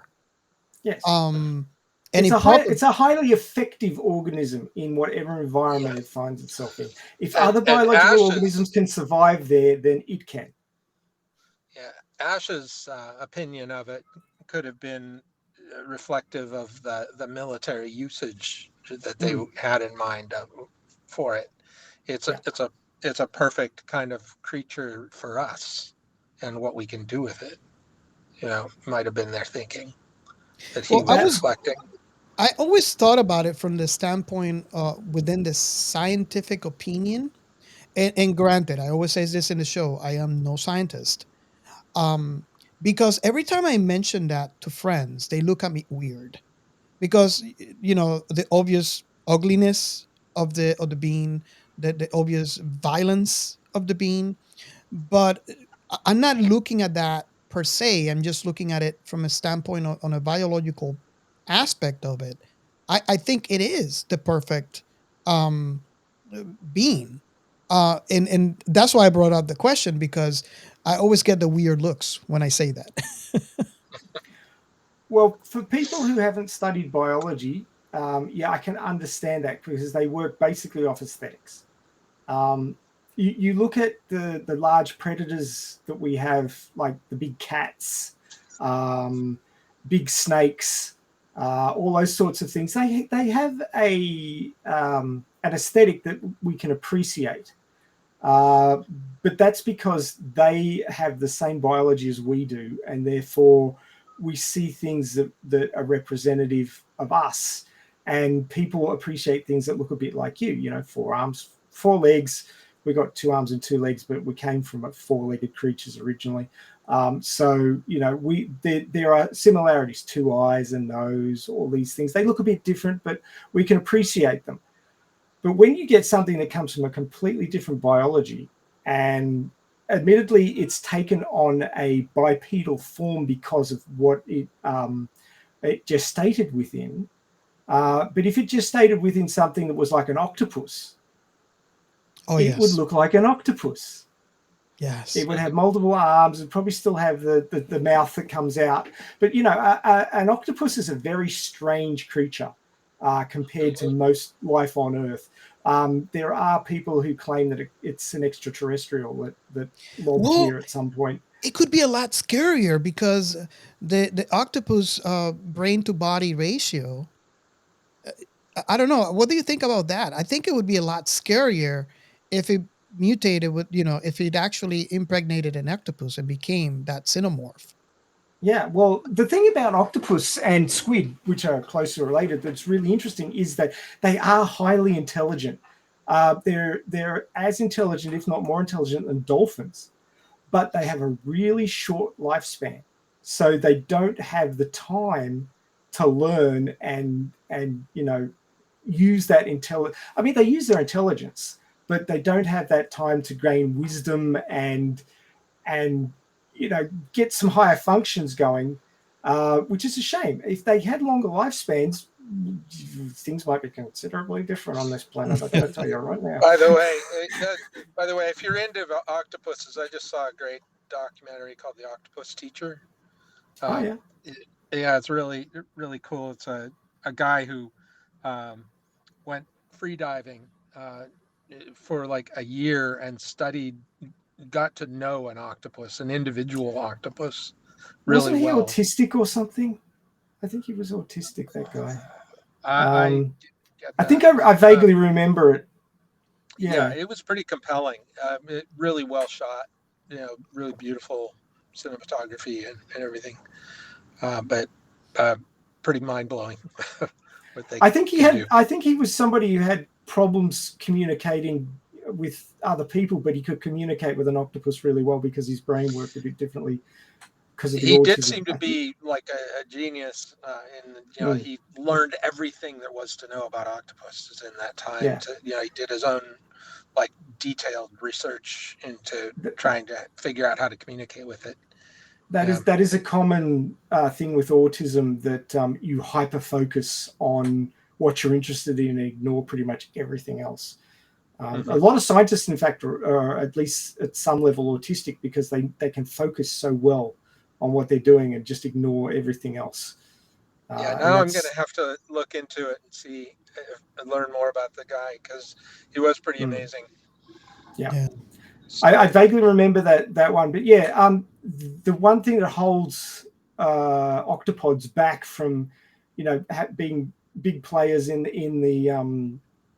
the research for intelligence is their short lifespan. yeah. They don't have enough time to develop their intelligence enough Now, to use it, like we do. that leads me to Yeah. another question. Knowing that they grabbed from whatever they infect, do you think, knowing how resilient the xenomorphs are, do you think that trait could be picked up where the octopus don't have a long lifespan, or do you think that would be a genetic trait that would be omitted because of the way the xenomorphs are, how they are like resilient and a complete survivor? Well, I personally have not seen any canon about how long xenomorphs live for. They could have short lifespans. They could. It's sort of like an insect colony kind of arrangement. Certainly in the second movie, it seems a lot that way. In that you have a queen, you have warriors.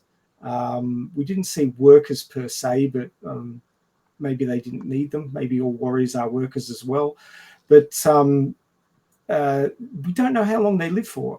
If you can keep reproducing, they could have short lifespans. Maybe it varies depending on what's available. Like if there's lots of host organisms available, they might churn through them really quickly. But if there isn't, they slow down their metabolisms and try and last longer.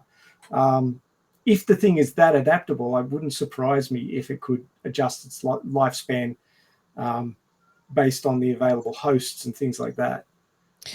The reason why I was asking that is because even if they have a short lifespan, because obviously we don't know this, that the I don't recall anything where they actually explain how long they live, but even at that point, that still makes them scary.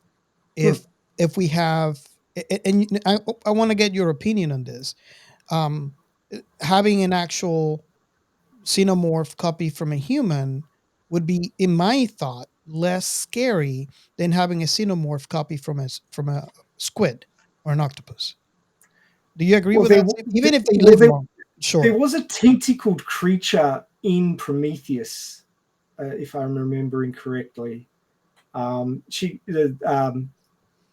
actually birthed it, I think. It was a huge tentacled thing.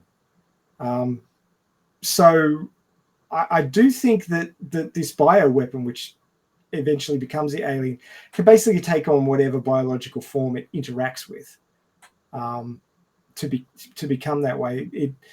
It may even have various forms stored within its genetic code, so it can choose whatever one is appropriate.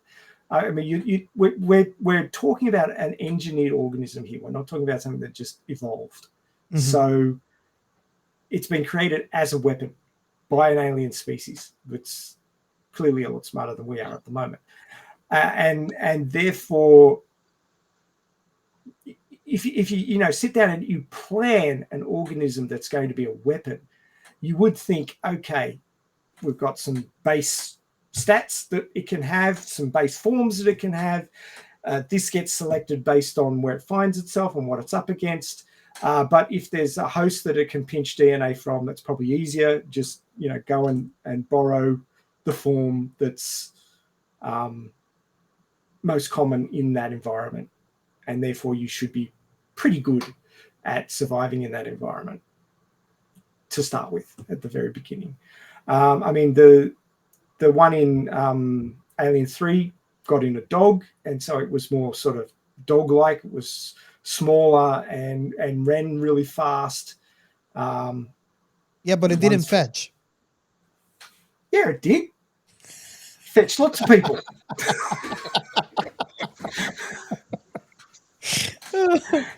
Collected a lot of people.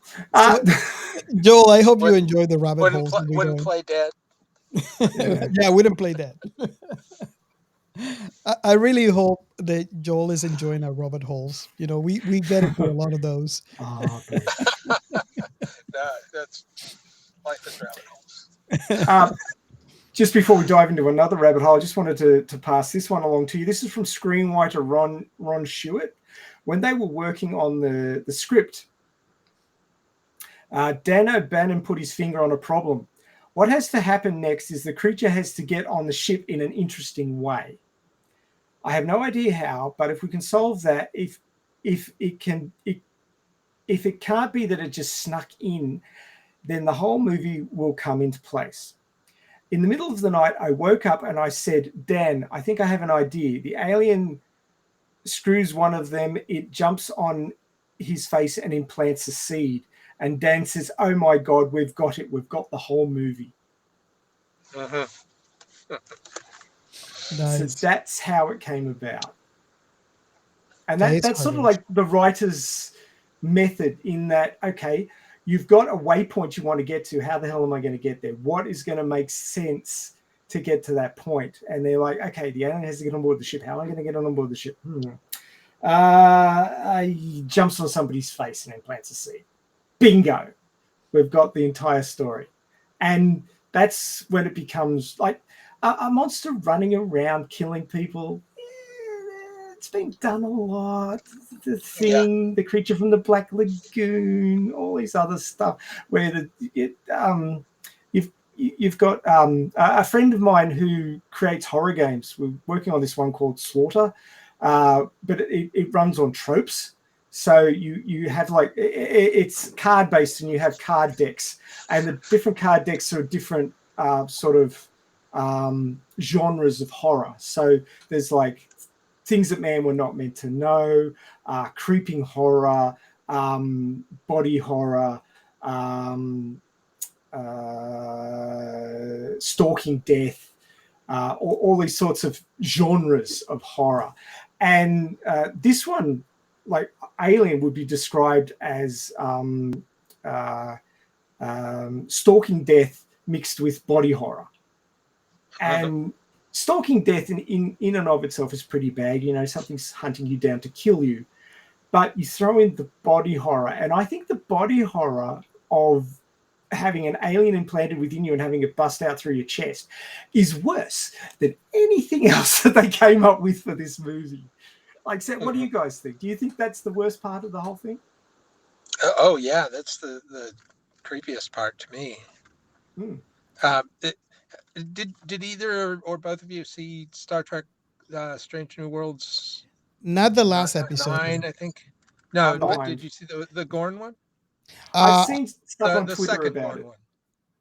I haven't seen the last one. No. Because I don't want to spoil it for you, but there is very strong alien resonance with it, I and heard that, very yeah. very similar trope being used pretty effectively, except that you look at it and you say alien.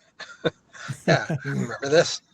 Well, I saw the one where, and again, spoilers. If you're listening to this show, you know you're gonna get spoilers. I saw the one where Hammett plunged to, his on the. Yeah, that's the one I'm talking about.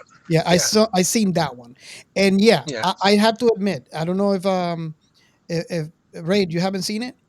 No, I haven't, but it's okay. I don't mind the odd spoiler here and there. Well, I'm not gonna say much, but It's a big yeah, spoiler. But through we've the already entire, hinted at it pretty strongly. yeah, Well, I've through, seen Aliens, so obviously I've been spoiled, right? yeah, it's aliens. It's aliens. That episode is aliens. That's pretty much. And Joel and Ray, this is only $27. It's a face mask. Oh, the face mask. Yeah, I've seen them. I wanna get it. I wanna walk around with that. Well, Yeah. I get it if somebody cuts it, it bleeds acid on them and keeps them away. Then I'd get one. It's only $27. I want it. I spend all my spare cash on merch. Oh, yeah.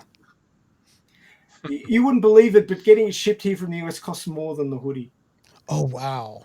Really? Yeah, shipping is hard. It's so expensive. got me thinking I'm going to have to make a Seldon Crisis hoodie now. Yeah, Got a good T-shirt. pretty easy to do. Yeah. Awesome. And let me know when you do. So I might be the first one. Yeah, all right. So we've sort of identified that the body horror was pretty creepy, but obviously that combined with Geiger's designs, there's an instinctual horror in Geiger's designs. Well, there's the thing that makes it confusing, I think, in my mind, to the brain is the fact that it uses human sexuality with alien with machinery. I don't know if you see that, but in every one, it's just and your brain kind of like doesn't really compute what it's seeing, but it's just beautiful. They're beautiful, scary, creepy, all at the same time. Mm-hmm. It's using a lot of common things that we see in our everyday and our brain accepts with things that are completely out there and it doesn't accept, and mixing them all together with sexuality, which is a very core driver of humanity, which obviously, depending on where you are in the world, it's either shunned or ignored entirely or considered, the wrong thing to do, at least in public. And combining all those things together confuses your brain horribly. And that's part of the horror, in that these things do not go well together. Why the hell are they together? And your brain is rebelling against that and finds that horrific on a different level from the actual visuals. So you've got the things that look creepy and scary, and the combination which does not compute for you. So it's horrific on multiple levels. I think, and the reason why I brought that up is I think that is partly one of the biggest success about the movie, because as artwork, we can't, our brain and in our I guess in our subconscious can't really comprehend what we're seeing because it's mixing so many things. And now we have this movie that grabs that aesthetic, it makes it real, makes it live Has it running action. around on screen? Yeah. Yeah. One thing that I wanted to bring up in relation to that is you've got this huge juxtaposition, and Joel brought this up earlier, and I wanted to touch on it, but I didn't get a chance at the time, is the aesthetic of the movie. The aesthetic is in like common industrial is what I like to call it, in that everything looks really well used. It looks embedded. It doesn't look like it was a set that was just knocked together. The detail in those corridors is amazing. It even stands up today. I mean, you look at Star Wars and some of the stuff in the original Death Star and in New Hope and stuff like that looks a little bit cheesy after decades have gone past. But besides the computer screens, which obviously they couldn't predict that we were going to end up with flat screens or holo projectors or anything like that, so they just went with what they had, which was the little CRT monochrome screens. But other than that, the aesthetics in the movie really hold up well to this day, and they did that deliberately because they wanted it to feel grounded and they wanted it to feel normal. And like you were saying, the whole script is written in a sort of, these are just people at work. They're talking about what they're going to do when they get home. It's like being on an oil rig, basically. It's kind of like an oil rig in space. And they're actually, it definitely reminded me. I was on the North Slope. When I got out of school, I was a well site geologist and went up there, and that's that. Oh, we lost your sound. Your audio just vanished, Joel. I wonder what happened. I know what happened. There you go. Yeah, you're back now. My car died. I'm plugged into my Bolt, and it stopped for some reason. I think it thought I wasn't in here anymore. So could you just repeat that last bit, because we didn't get the end of it? Yeah, I used to, right out of college, soon after seeing this movie, actually, I went up to the North Slope and worked as a well site geologist at the very, in the Arctic Circle. And Wow. that, the feeling of the roughnecks on that, on that crew and the camp there was really evocative of it. Just that Mm. Wow. industrial, hard place to work, a very alien kind of place to work. Mm. Um, it, But it's an industrial normality. Normal people yeah, working. You've got the guy who's complaining about not getting paid enough. There's always one of them. You've got the guy who just follows him round, who doesn't want to think for himself. You've got the boss who's making all these decisions out of the ordinary, is shitting bricks about it, but he's got to try and look the part because he's the boss. You've got the second in command who knows more than the captain and is following the regs. You've got the science officer who's been given orders that nobody else knows about, and is obviously, once you find out about it, you look back and you go, oh, that's why he did that and that and that. But he's doing dodgy things, and you're wondering why he's saying these things, and he's being a little bit too forceful about it. He's pushing his opinion, like he's obviously a bottom rung citizen, because even Parker, who appears to be on the bottom rung, pushes him out of his seat. He says, "That's my seat. Get out."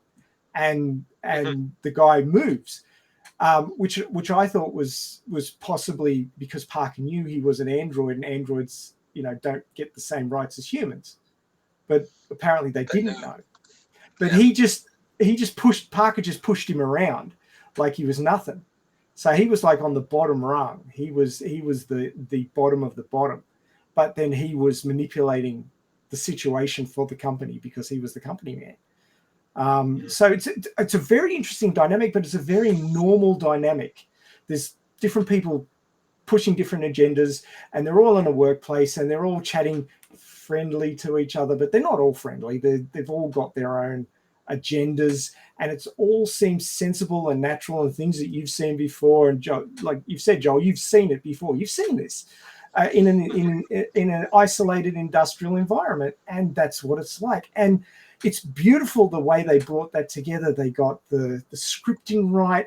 They didn't rush into the movie. I mean, things like Star Wars, you get that scroll up at the start of the movie, and then it's into the action. That is not how life works. Life has lots of long, slow, boring bits, and they showed that in the way the crew was functioning. They slowly woke up from cryo sleep.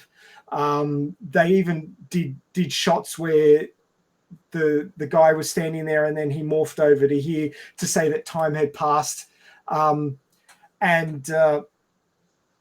they just made it slow. There was no rush to it. They were on a long haul mission. They knew they didn't have to rush anywhere.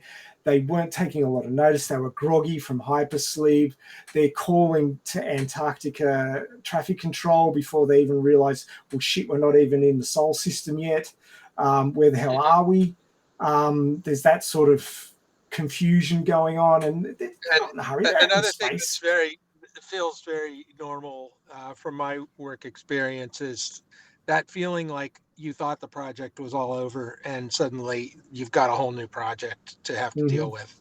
Yeah. You're not going to be going home for a while. That was, I've definitely been there. Not 6 months, but it still felt right. It felt normal. Well, when you're doing a long haul mission like that, getting home and getting paid is like always in your mind. That's the goal. That's the end point. And when you think you're close to it, you get all excited. And when you find out you're not, you get pissed off because you got your expectations up and they're being dashed, basically. It kind of it kind of becomes one and the same. Because going home means you're going to get pay. Exactly. I don't know.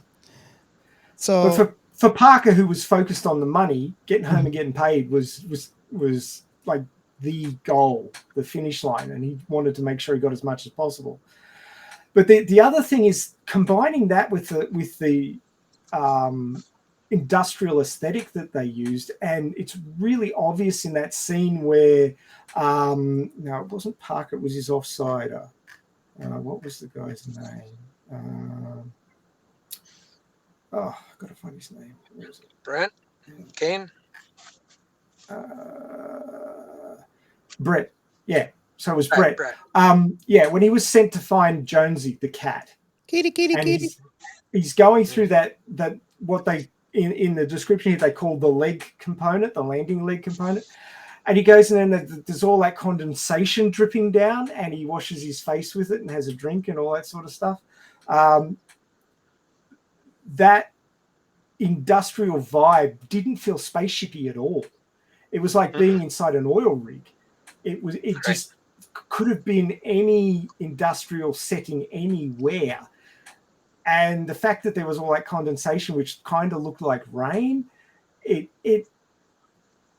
sort of linked it with industrial settings all over Earth, that it could have been any one of them. It could have been any guy anywhere. And it draws the viewer in as the audience surrogate is the person in the scene it's about to get his life shortened very substantially. And it ties people, any time that the scene can be utterly relatable. The waking up groggy, the having a meal together, talking shit over the meal, the being in an industrial environment, water trickling down, looking like rain, all of these sorts of things sort of draw it away from being in space and bring it back home to the people watching and tie the people watching psychologically into the situation, which then scares the hell out of them because that could be them. Anytime you can get this is more horror than sci-fi, but anytime you can get a person feeling like that situation is normal when they're watching a horror will scare them more than if it's a completely far out in space. Oh, I've never been to space. I can't relate to this environment. But they did a fantastic job in this movie making the environments relatable to normal people so that then they could be scared by thinking they could see themselves there. Yeah. You get the idea? Yeah, and that's what I mean about it felt not like a fantasy. Like Star Trek feels like a fantasy. You'd love to be there. You'd love to like stroll around on the Enterprise, but you really can't relate to it. But this one you could. You could definitely feel yourself there. Yes, and that's where it brings the horror in too, and it accentuates the horror, as you were saying. Yeah. I wanted to point out one other thing. I meant to check out a couple other podcasts on this. Are you guys Expanse fans at all? The Expanse? I am a big Expanse fan. However, I have not watched the last season. I got about what I 1.5 seasons in so far. We did an episode on.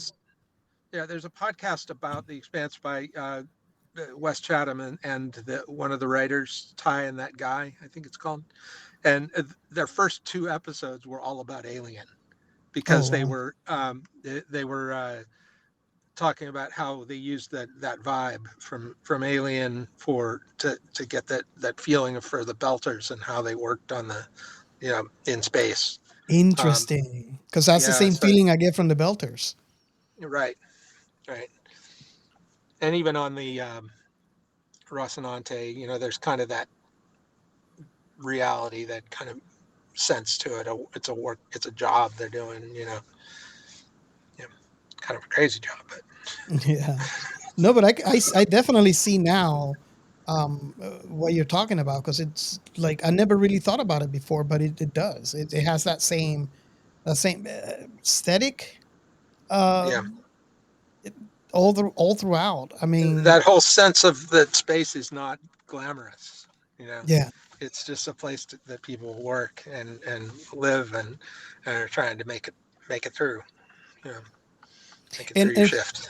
For all of you listening, that you have only listened to season 2, just so you know, we do have an episode on the very first season of The Expanse on season 1. So if you guys want to go pick it up, um, I brought Giancarlo's in for the first time. He'd never seen that show before, and that's when he became a fan. So it's an interesting episode. Yeah, it's a great series. So going back to the movie, do you guys find interesting that Ash became Ash? Oh, I didn't really think about that. No, I didn't think about it either. I was waiting a long time to say that.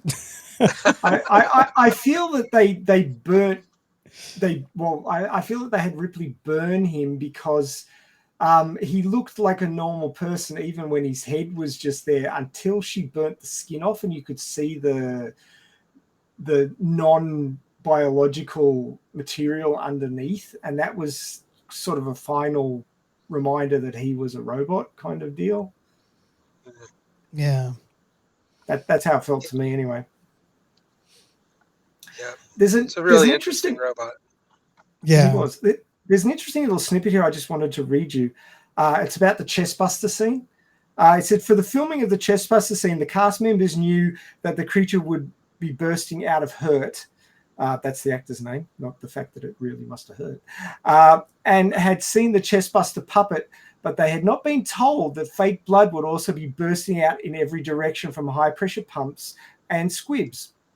The scene was shot in one take using an artificial torso filled with blood and viscera, with Hurt's head and arms coming up from underneath the table.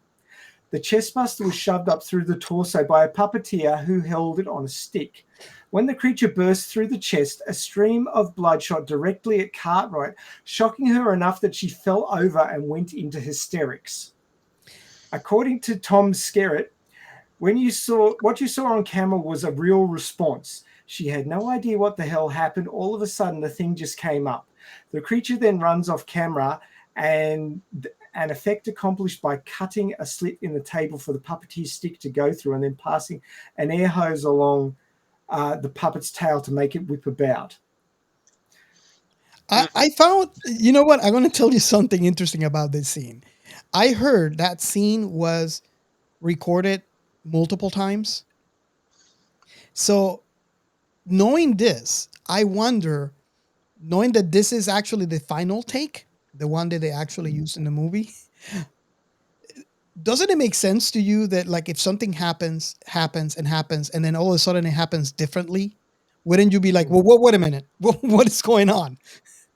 Well, the whole thing is you might take multiple takes, but you don't always use the last one.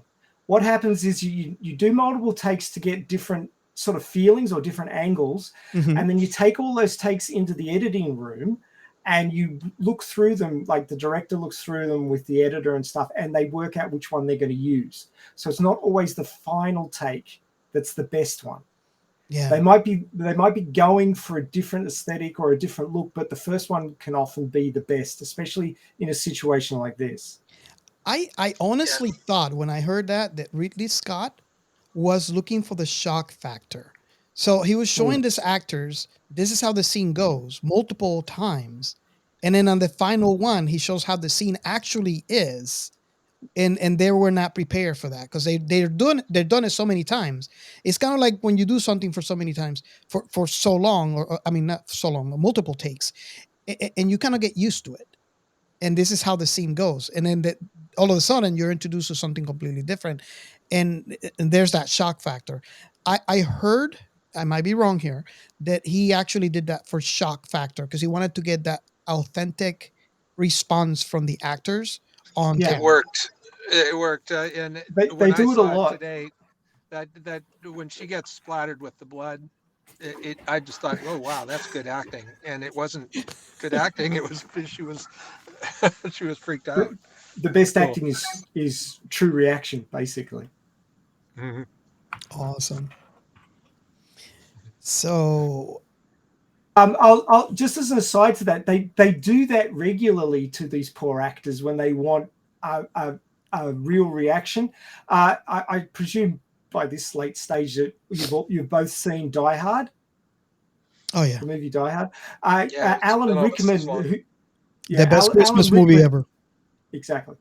Alan Rickman, who plays Hans Gruber, the scene where he falls off the building out the window, they actually, what they were doing was they were counting down 3, 2, 1, and then dropping him, and he wasn't looking scared enough. So they went 3, 2, and then dropped him, and he wasn't ready for it. And that's the one they used in the movie. So when you want that shock on the faces of the actors, it's often good to just shock them, surprise them, and that's what happened here. It must be a hard thing to act. Well, I would say that it would be, yeah, because if you know it's coming, you just can't be that surprised by it. Just going on from that, they said the real-life surprise of the actors gave the scene an intense sense of realism and made it one of the film's most memorable moments. During preview screenings, the crew noticed that some viewers would move towards the back of the theatre so as not to be close to the screen during the sequence. The scene has frequently been called one of the most memorable moments in cinema history. In 2007, Empire named it one of the greatest 18-rated moments in film, ranking it above the decapitation scene in The Omen and the transformation sequence in American Werewolf in London. So it's a very highly rated scene for shock value. And it's been satirized in other movies. I mean, for sure.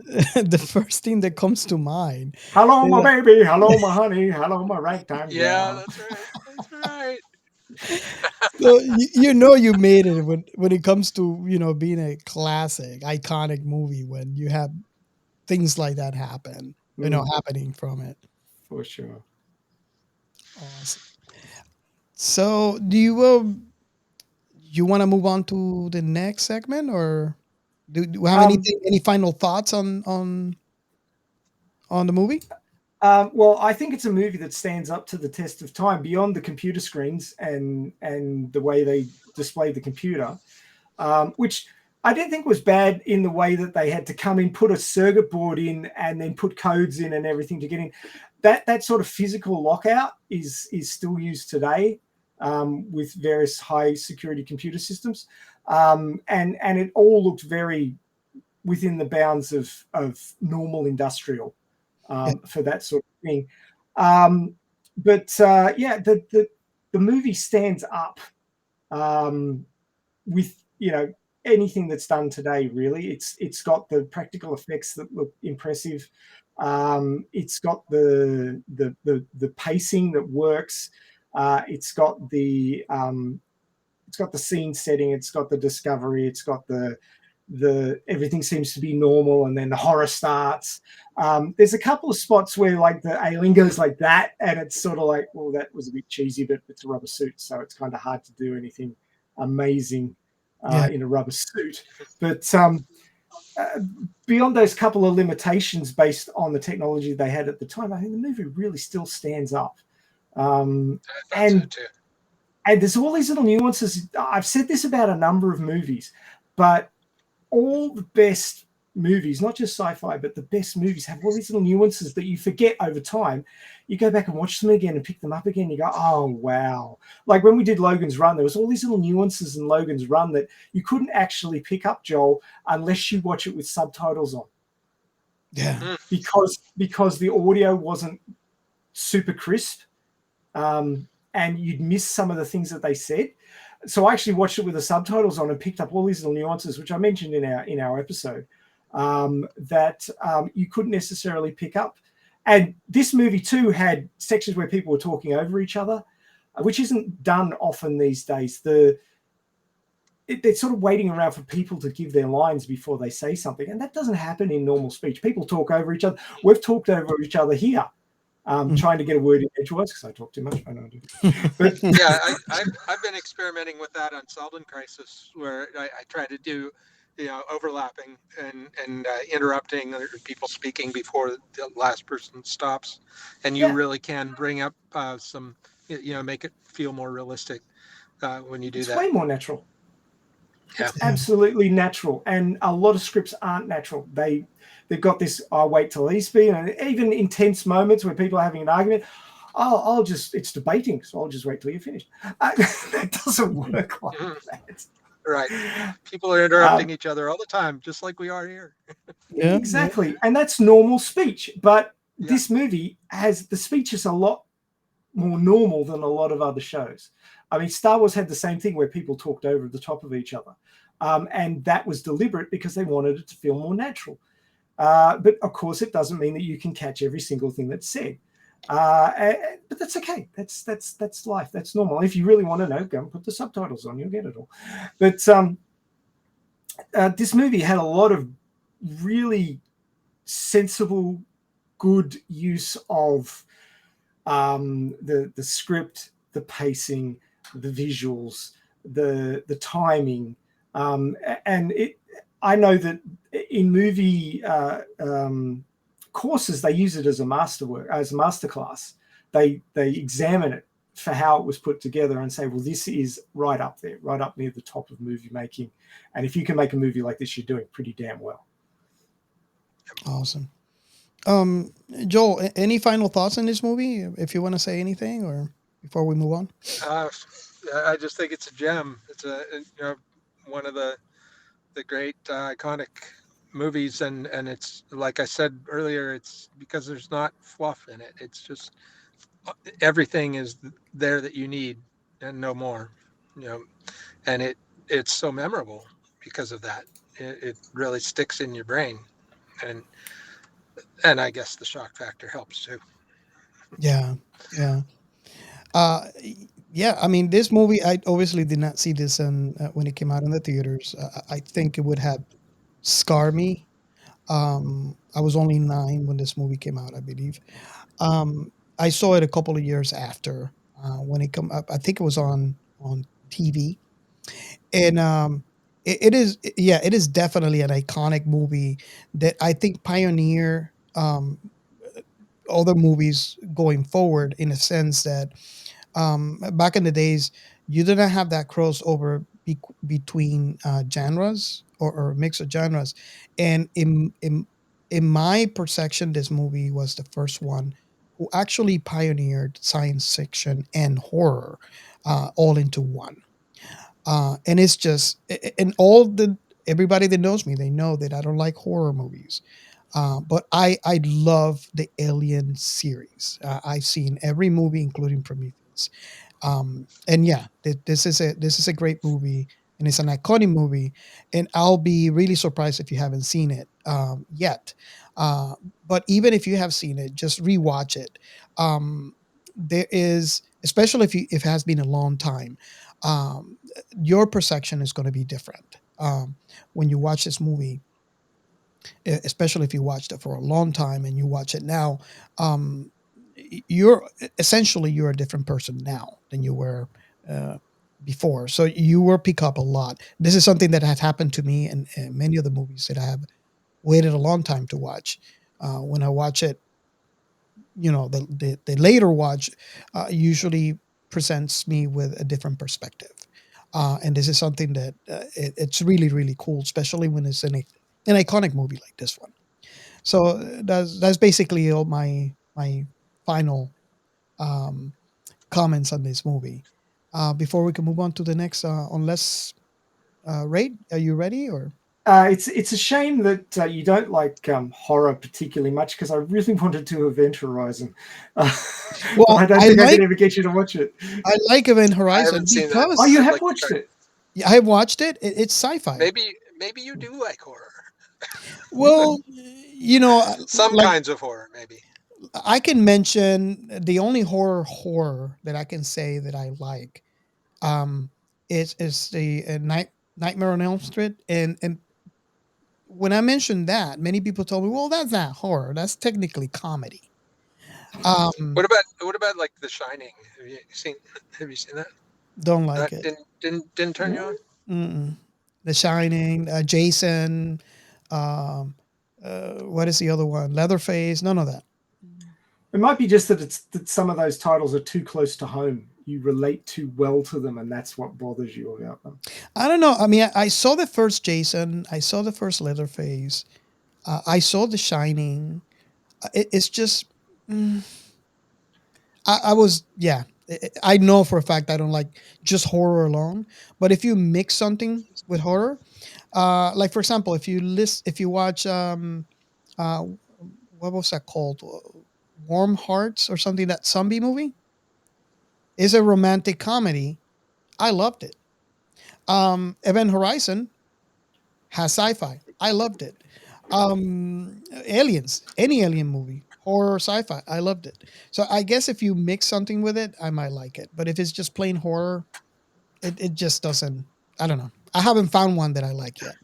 Seems fair. Yeah, The Europa Report is another one you should check out.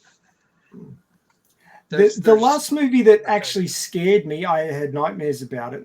This was like maybe 10, 12, 15 years ago now. I'm not exactly sure when I saw it. Was the remake of Dawn of the Dead. And the fact that it was a remake and it scared me was impressive in and of itself. But it's obviously a zombie movie. But the fact that it occurred in an everyday town, in an everyday setting, and that the zombies could run like full sprint after you, that was the thing that really got to me. That there was no way to outrun them. Like the old zombies that just shamble along, just cardio, and you're good. But you know what? That's a reference from Zombieland. Yeah. The comedy horror. But that like was the last Zombieland. movie. Yeah, it was good. I like but Zombieland. that was It was comedy. but that was the last movie that scared me because it was so close to home. I could see it happening in my neighborhood, and that's what scared me.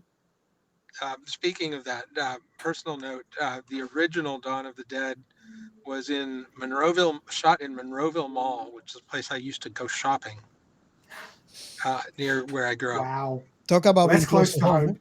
Ah. Yeah. Literally in your backyard. Yeah. Wow. Awesome. Shall we move on? Yeah. Let me go ahead and kill the science in sci-fi. Okay, so the science and sci-fi this week was a little bit tricky because the fact that this movie feels so, common industrial. Yes, it is a sci-fi. They're in a spaceship, but it feels more like an oil refinery, like on Earth, and there's not a lot of things that they've got there that felt like they were standouts for future technologies. Again, the whole Alien series feels a lot like what I call gritty sci-fi, in that it's just stuff that we use today that's been repurposed for space. There's obviously the technologies that we haven't got right yet, which are, the engines that can travel faster than light, and we can't haul oil refineries around in space like they're doing. But beyond that, it's things that we do. We have oil refineries; they refine oil. We have tugs.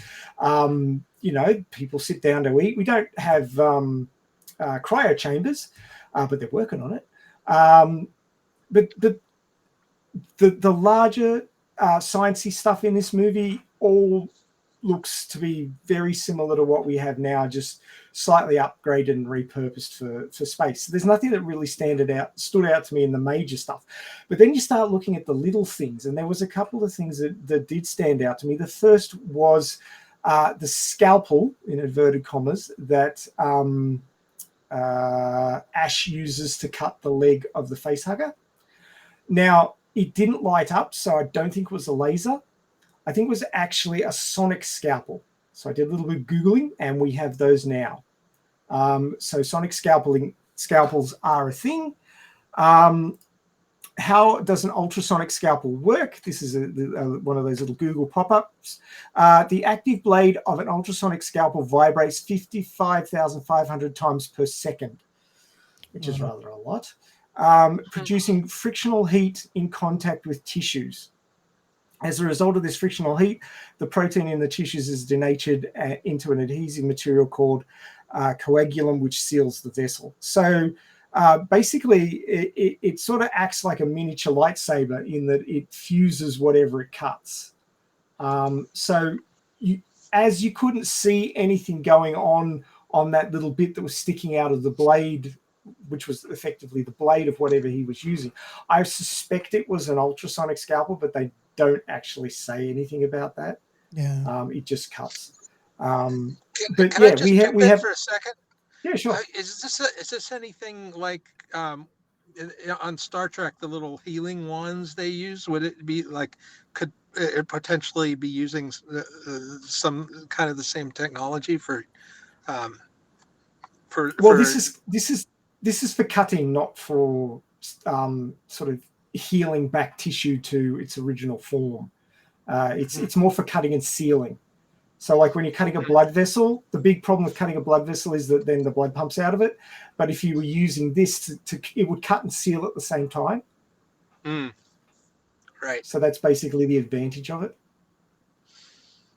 So yeah, we definitely didn't have ultrasonic scalpels back when in 1979. So I feel that this is at least a possibility about, somebody seeing that and going, how would it work? And then sort of moving forward with that and inventing an ultrasonic scalpel. So it could be like we mentioned before. This is a classic case of science imitating art. Well, that's always been my shtick, in that people who are growing up go and watch sci-fi and they get all excited about it, and then they get into the field and they go, hey, I wonder if I could do something like that. There's always got to be that spark, that little light globe that goes off to say, what can I make to make the world better?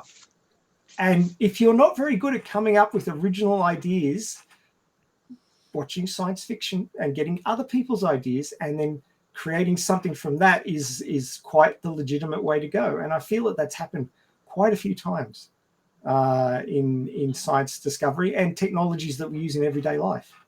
Yeah. That's why I'm so interested in it. Another one that I saw that you blink and you miss it is the ECG dots that they were wearing. Now, even today, ECG dots have cables attached to them, but these did not. So I think that they were suggesting that they were wireless. So you're having Wi-Fi ECG dots, which is probably something that if you had enough money to throw around, you could create these days. With, I've got a wearable technology here at the moment, which is a blood glucose sensor, and it uses Bluetooth, and it connects to my phone. And it actually, this is the second generation of them, and it actually has an alarm, which like normally I only get a blood sugar reading when I wave my phone over the sensor, and then it downloads the data into my phone from what it's been recording and holding. Can hold up to 8 hours of sugar readings within the sensor.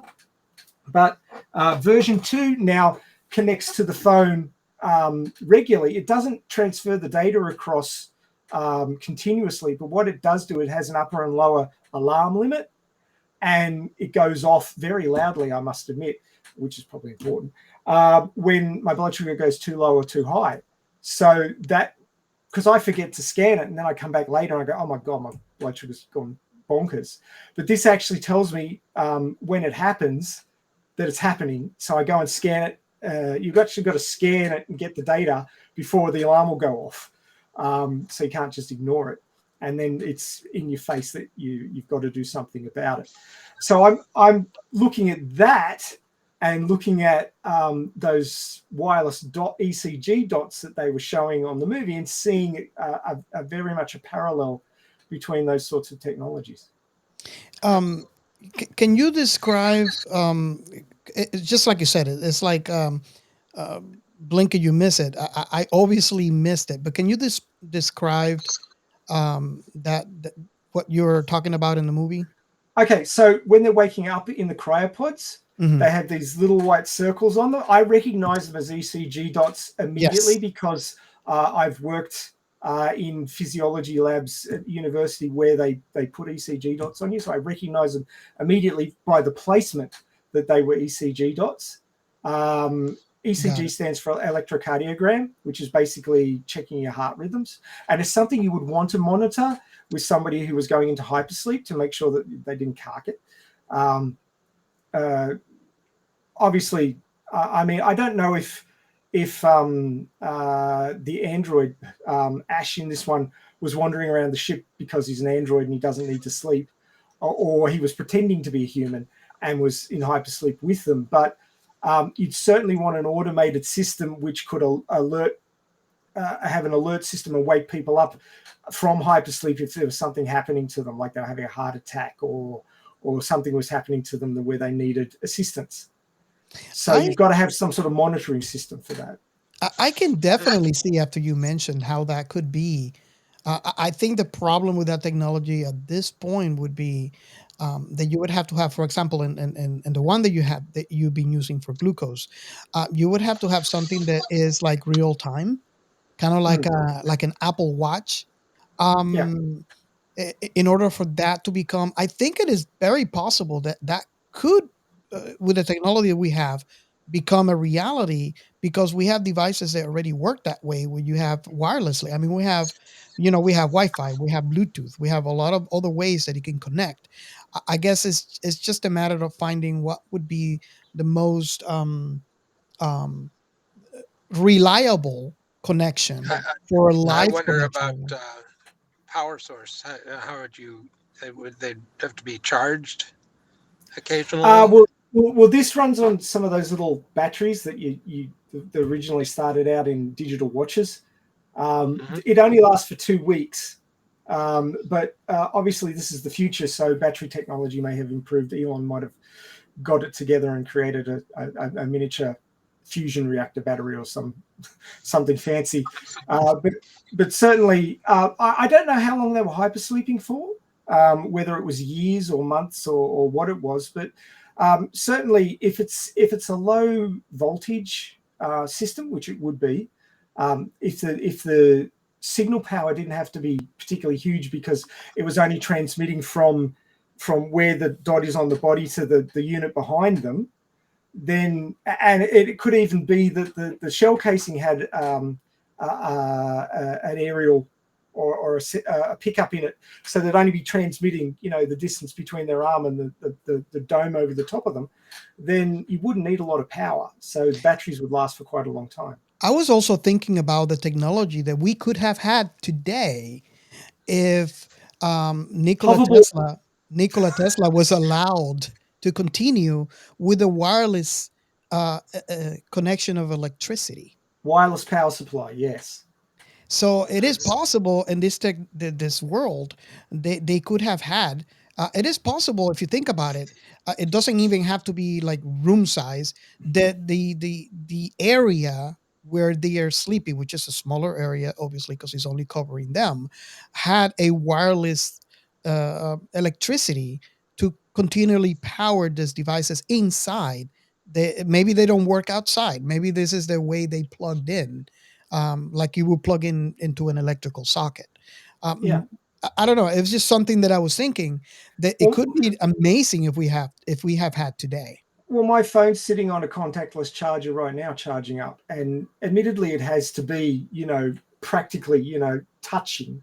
It's not quite touching. There's a couple of layers in between, but they're very close together to get that contactless charging going.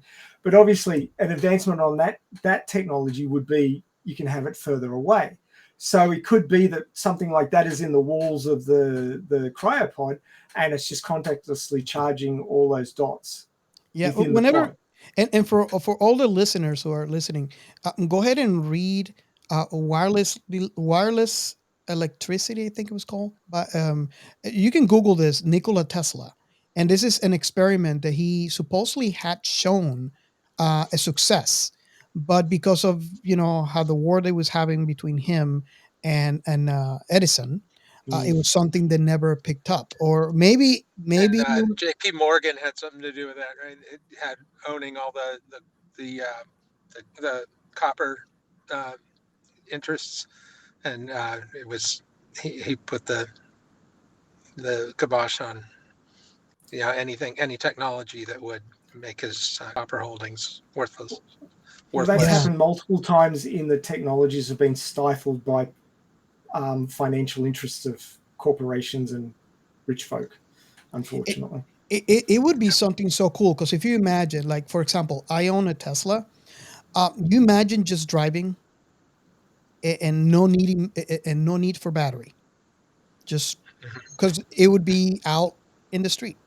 Um, being in the house and not having to plug anything in. You just put your TV on the wall and maybe connect a DVD or a gaming system, but no power because it would be in the air. And that's something that I find so fascinating and so cool if this technology would have picked up.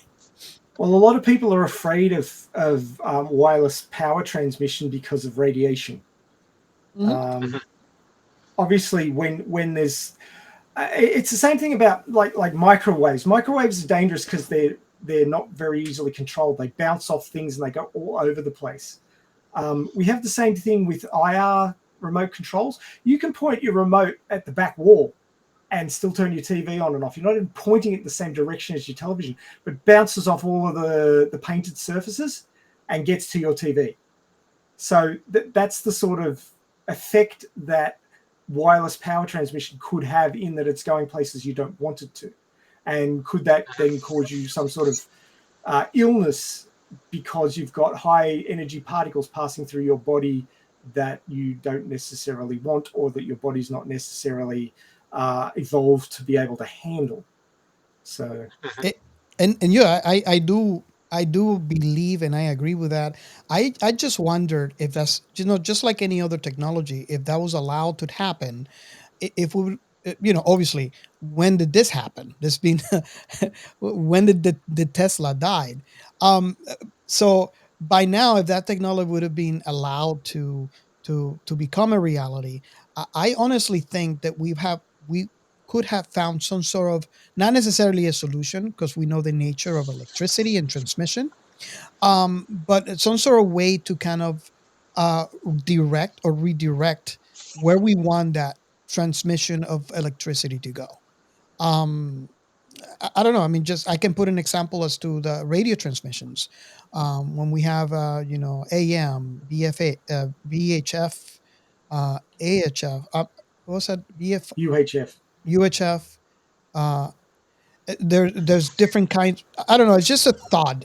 Again, I'm not a scientist, but it kind of makes sense in my head based on what I have seen and experienced with other technologies. Well, the problem with these sort of radiations is not necessarily that you're exposed to them. It's the length of time and the intensity. Those are the two things that cause the biggest problem. We're exposed to cosmic rays and all sorts of things all the time, but because of the magnetosphere, they're at such a low level that we can survive them. If it wasn't for the magnetosphere, that is created by the rotating core of the Earth being iron and nickel, we wouldn't have even evolved on this planet. We'd be a radiated wasteland. So Which is one of we've the got a lot. biggest challenges for Mars habitation. Exactly. Right. Because Mars is so small that its core has cooled, and it no longer has a single magnetic field. There's little bubbles of magnetic field on the surface, but there's no overarching magnetosphere, and that's why it lost its atmosphere, because solar winds were able to strip it off. So if we didn't have the magnetosphere, we'd lose our atmosphere as well. I just want to point out, to the listeners, in case they're interested, there is a site called TeslaScienceCenter.org. Oh yeah, I actually gave to them when they were getting that set up. They had a Kickstarter. Yeah, so it's an interesting topic to me, and that's just one side out of many. Obviously, if you read about Nikola Tesla's research, it would be best. But yeah, I find that particularly fascinating to me. The Tesla Science Center, the entity that runs that, was created when they found out that the original lab that he worked in the US was up for sale, and corporate interests wanted to buy it and bulldoze it. Ooh. because they wanted to build some, mall or something there. And basically, the group of Tesla fans got together and created this group and raised money across the world, and bought the site and have turned it into a museum. So, the people power who appreciated what Tesla gave us and what he could still give us, have respected him and made that effort to preserve his memory and his legacy. Awesome. So that's a victory for science fans everywhere, really. Cool. I'm going to have to Google that. Yeah, I'm not exactly sure where it is. I think it's outside of New York somewhere near New York. I'd have to Google where it is exactly, but it's now a museum, so well worth checking out, I think. So the only other technology that sort of stuck out to me was the spacesuit design. Obviously, different suits are used for different functions. Like if you're functioning on a spaceship that's in space, you don't need as much material on your suit as if you're walking around on a planet which is primordial, as they described it, so isn't an environment which is safe for humans to walk around and breathe in. And I found the design of the terrestrial suits that they used were really interesting, even to the detail that they actually had exhaust coming out the top of them. Did you spot that? I did not. That they were exhausting. I'm gonna have to watch that again. So up, like there was the big helmet, which gave them a good view of their surroundings, and then there was the spot lamp above them, above their heads there, which causes a problem if you need to look up and see the spaceship coming down because there's a bright light there. But there was also the backpack had this thing sticking up behind it, and there was puffs of gas coming out every now and again, and sort of clouding in the air as it hit the cold air of the environment. And I believe that was the exhausting exhalation, because you don't want to have CO2 build up too much within a spacesuit. That's the thing that will kill you. The body is always trying to remove CO2. It's a waste gas from the functions of your cells, and if it builds up too much, it becomes toxic. It can actually block the uptake. Handle that? How do they handle them with long EVAs now in the for SS and stuff? I do not know off the. I think it's scrubbers, if I'm not mistaken. Yeah, the main technology that's shown, at least in movies, I'd have to go and research what they actually do. But yeah, CO2 scrubbers. It's an active chemical matrix which absorbs CO2 and just basically removes it from the air that's passed through these scrubbers. So you get a reduction in the CO2 in the environment. Now, in a normal environment on Earth, CO2 is useful. It's in a very small quantity, though, considering how many organisms there are that's pumping the stuff out. And that's thanks to plants. So what happens is that CO2 is breathed out as a waste gas. It goes into the atmosphere, and plants take it up and use it as part of photosynthesis to create carbohydrates. And CO2 is a greenhouse gas, so it does cause greenhouse problems. It's not the strongest one, but it's the most prevalent one. And there's all this talk about carbon sequestering, which is basically what happens with photosynthesis. You get photosynthesis, the CO2 gets bound up in the tissues of the plant, then the plant holds that CO2 and keeps it out of the atmosphere to reduce your total CO2. And because there's so many plants in the world, they're absorbing a lot of carbon, and then when they die, if they don't get broken down entirely, like they get buried or something, then eventually, if that gets enough pressure on it, it turns into oil and coal and other things like that, the things that we take out of the ground and then burn, releasing CO2 and creating energy for us. So basically, it's a storage of energy and then a release of energy, and the CO2 goes in and then comes out again. And it's a balance between all those factors to try and stop the greenhouse gases from becoming too prevalent in the atmosphere, because then energy from the sun comes in and can't escape and builds up. And if it got to its maximum extent, we would become Venus. Oh, yeah. If you don't know about Venus, Venus is actually the hottest planet in the solar system. It's not Mercury, which you would think would be the hottest because it's the closest to the sun, but Mercury has a very hot side and a very cold side, whereas Venus has rampant greenhouse, runaway greenhouse effect, and holds the heat in. So basically it's just heating up and heating up and heating up and heating up. And the surface is like, I'm thinking something around 700 degrees Fahrenheit or something like that. It melts lead on the surface of Venus. And there's a huge amount of pressure as well in the atmosphere there. So we don't want that. That would be bad for us. Yeah, it's definitely a bad place to be. But yeah, I've sort of got off the track. But going back to spacesuits, these spacesuit designs in this movie are obviously the one that they used for the ground, which the three people who went out to the ship wore. And then there was the different one that was in the escape pod, which Ripley was in, which was a spacesuit, not a terrestrial environment suit.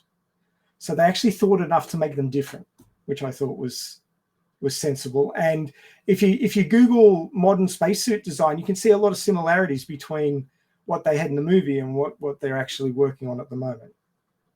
Yeah, that's So I really. thought that was interesting. I'm gonna have to rewatch that because I kind of missed that. But then again, there was so much going on in the background there. I think it would be something that it would be easy to miss. Well, I've been cracking along for 2 3/4 hours, so I probably should shut up. Yeah, we lost Joel. I Joel. think he was already having some issues with internet, so hopefully he can join us for the end. Okay, there he goes. But that's what I have. Okay.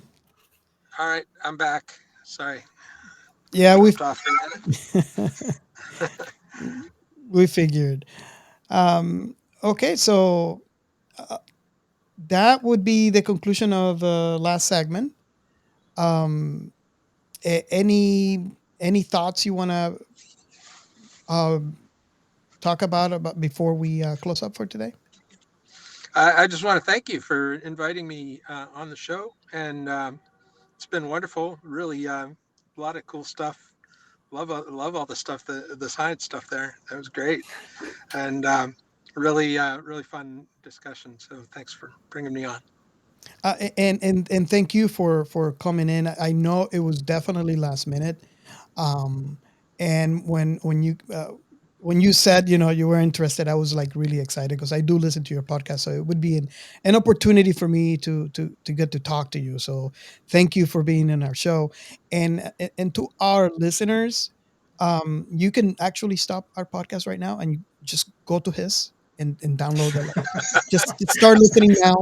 Forget about us. Just listen. It's an awesome podcast. If you like foundation, if you like sci-fi, you'll be doing yourself a favor. So go ahead and download the episode right now. Awesome. So thank you. uh, so I guess this brings to the conclusion. Thank you very much for being with us. And we hope to see you in our future episodes. Bye bye for now.